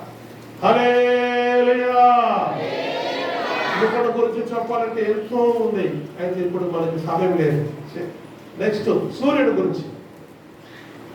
ఈ సూర్యుడు అంటే ఏంది? సూర్యుడు ధరించుకోనండి.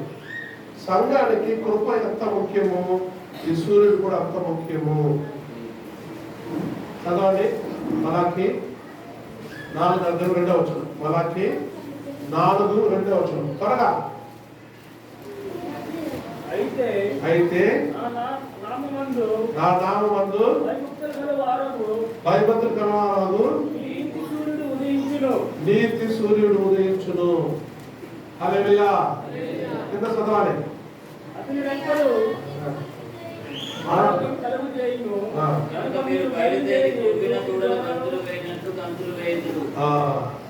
నీతి సూర్యుడు అంటే దేవుడి నీతి. సంఘానికి దేవుడి నీతి ఉండాలి. సంఘానికి ఏముండాలి? దేవుడి నీతి ఉండాలి. మనల్ని స్వయం నీతి కాదు, మన సొంత నీతి కాదు, దేవుడి నీతి ఉండాలి సంఘానికి. హల్లెలూయా. పిలాతు కూడా యేసు ప్రభు బాప్తిసం తీసుకున్నాం కదా, ఈ బాప్తిసం గురించి చెప్తానండి. కొంచెం చెప్పాలి బాప్తిసం గురించి.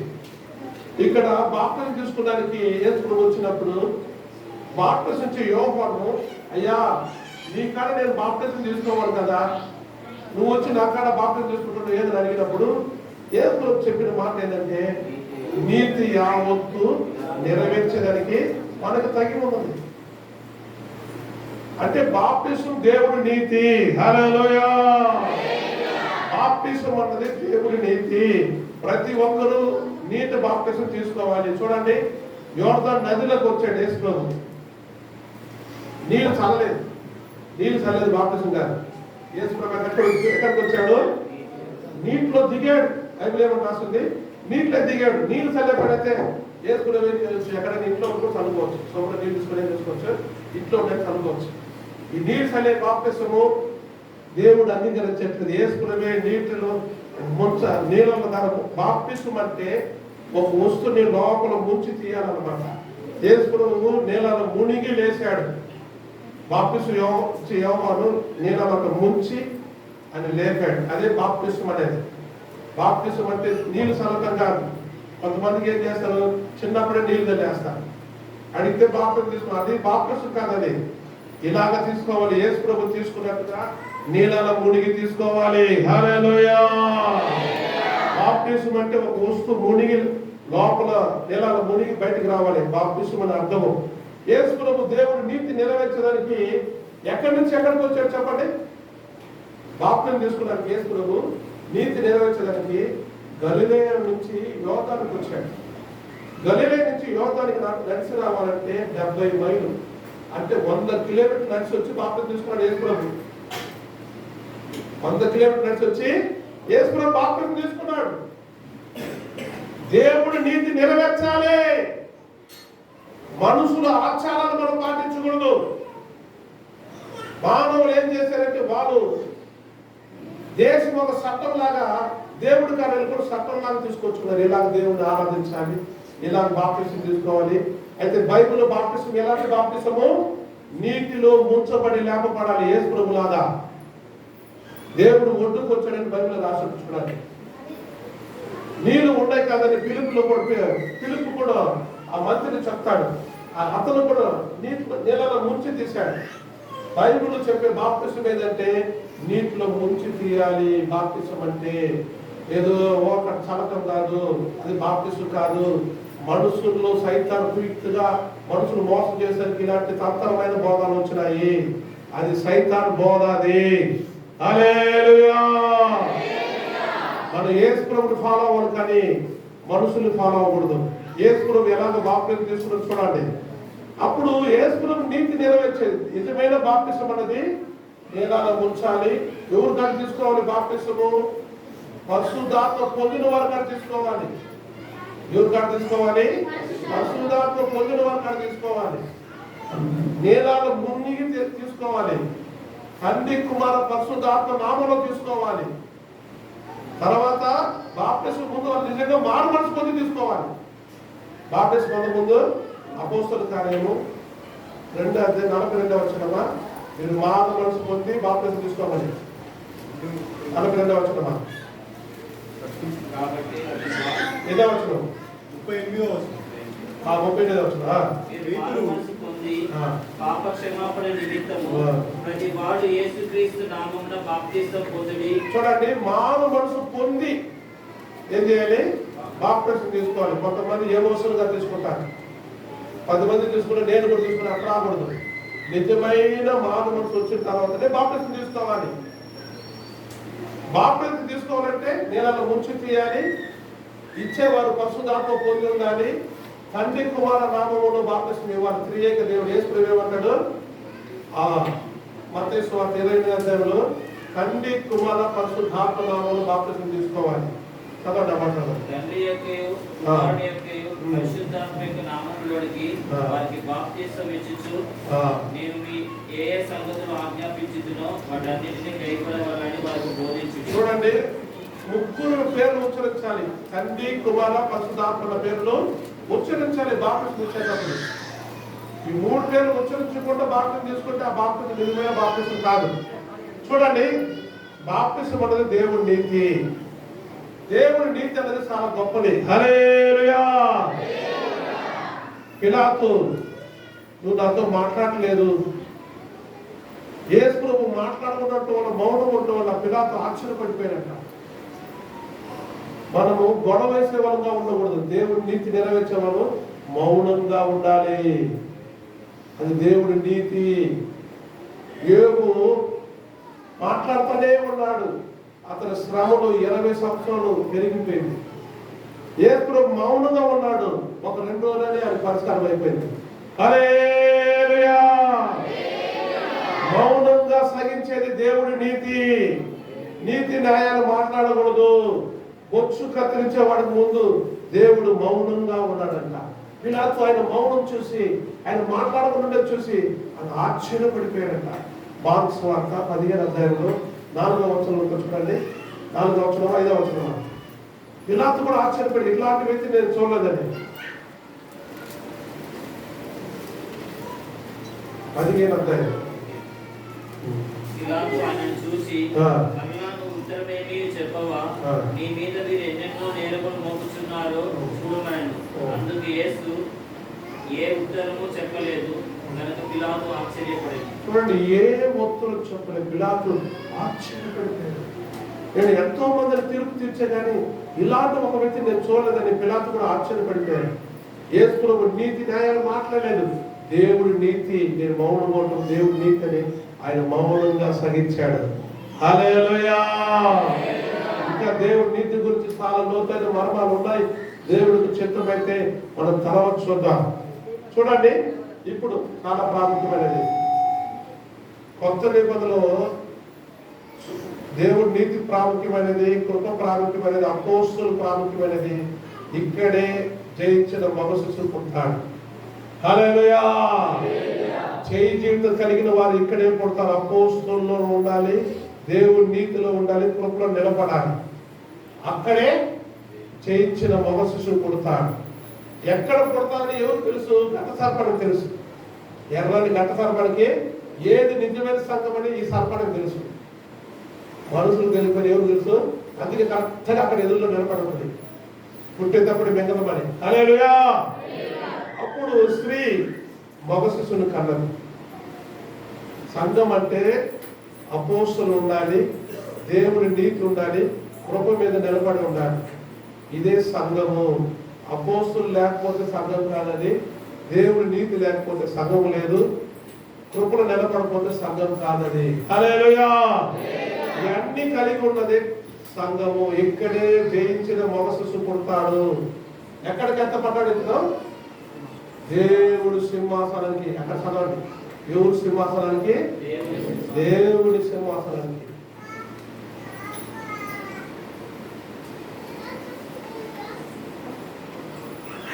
ఆమె శిశువు దేవుని యొద్దకును ఆయన సింహాసనం యొద్దకును కొనిపోబడెను. చూడండి, ఇక్కడ 12 నక్షత్రాల అపోస్తుల ఐక్యములను దేవుని నీతిలో కృపలో నిలబడటం వల్ల ఈ మగ శిశువు పుట్టాడు.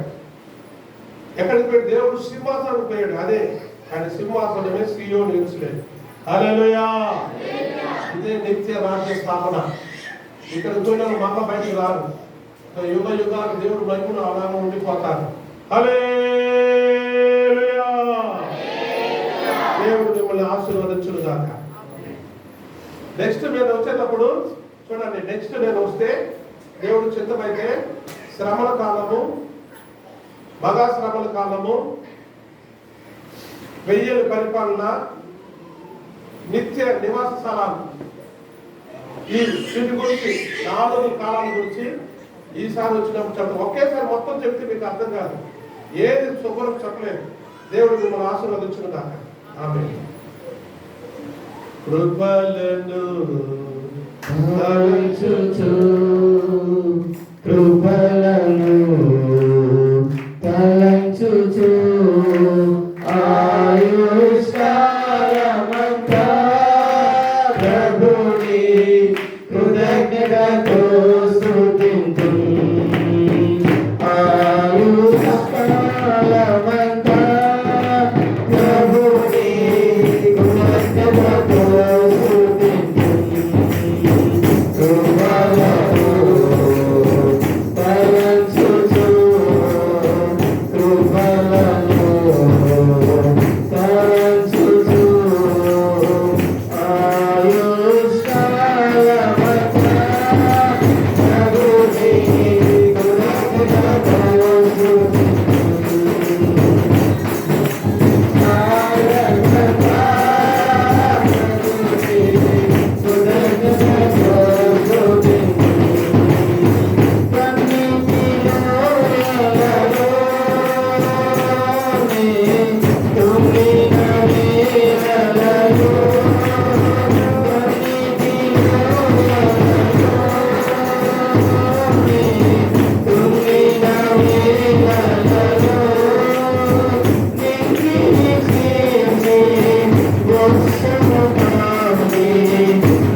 స్తోత్రాలు తండ్రి.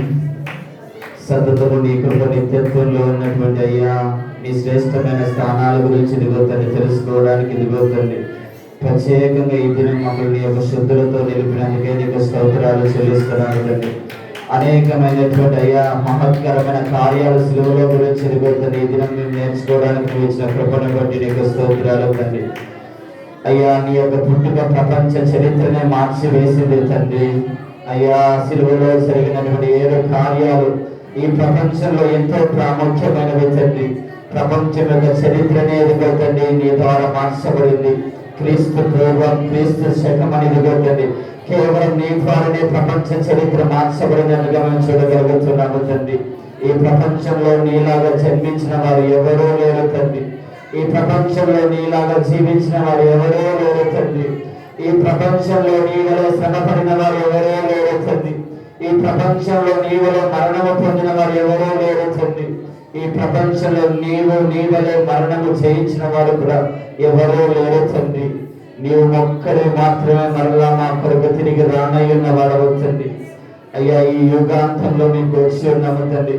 ఈ కృపాకాలం ముగింపులోకి మేము వచ్చి ఉన్నాము తండ్రి. నువ్వు సిలువలో చేసిన కార్యాలు మాకు తెలవలేకపోతే ఎదుగు తండ్రి నీ రాకడలో మేము ఎత్తబడలేము తండ్రి. మా కొరకు నువ్వు తిన్నబడ్డావు, మా కొరకు నువ్వు గాయపరచబడ్డావు, మా కొరకు నువ్వు శ్రమ పొందావు. మా యొక్క దారిద్ర్య స్థితిని అయా తొలగించడానికి మా స్థితిని మార్చడానికి ధనవంతుడైన నీవు ఐశ్వర్యవంతుడైన నీ విధంగా తండ్రి దరిద్రుడిగా వ్యక్తుడిగా దిగి వచ్చినటువంటి దేవుడు అవుతుంది. ఈ రాత్రి కాల సమయంలో ఎదుగవుతుంది నీ సిలువ త్యాగాల్లో ఉన్న గొప్పతనం గురించి మాతో మాట్లాడిన విధానాన్ని బట్టి నీకు స్తోత్రాలు తండ్రి. అయ్యా నీ సిలువ రక్తము చేత కొనబడినటువంటి సంఘము, అపోస్తుల ద్వారా ఏర్పరచబడిన సంఘము, అపోస్తుల ద్వారా స్థాపించబడిన సంఘం ఎదుగవుతుంది. అయ్యా చంద్రుడి మీద నిలవాలని ఎదుగవుతుంది నువ్వు మాట్లాడిన విధానాన్ని బట్టి నీకు స్తోత్రాలు. మా సొంత తెలివితేటల మీద కాకుండా తండ్రి, మా సొంత జ్ఞానం మీద మేము ఆధారపడకుండా ఎదుగుతుంది. అయ్యా నీ కృప ద్వారా, నీ విమోచన ద్వారా, నీ పరిశుద్ధ ద్వారా, నీవు ఇచ్చినటువంటి కృపాధారణ ద్వారా మేము నిలబడడానికి మాకు సహాయం దయచేది.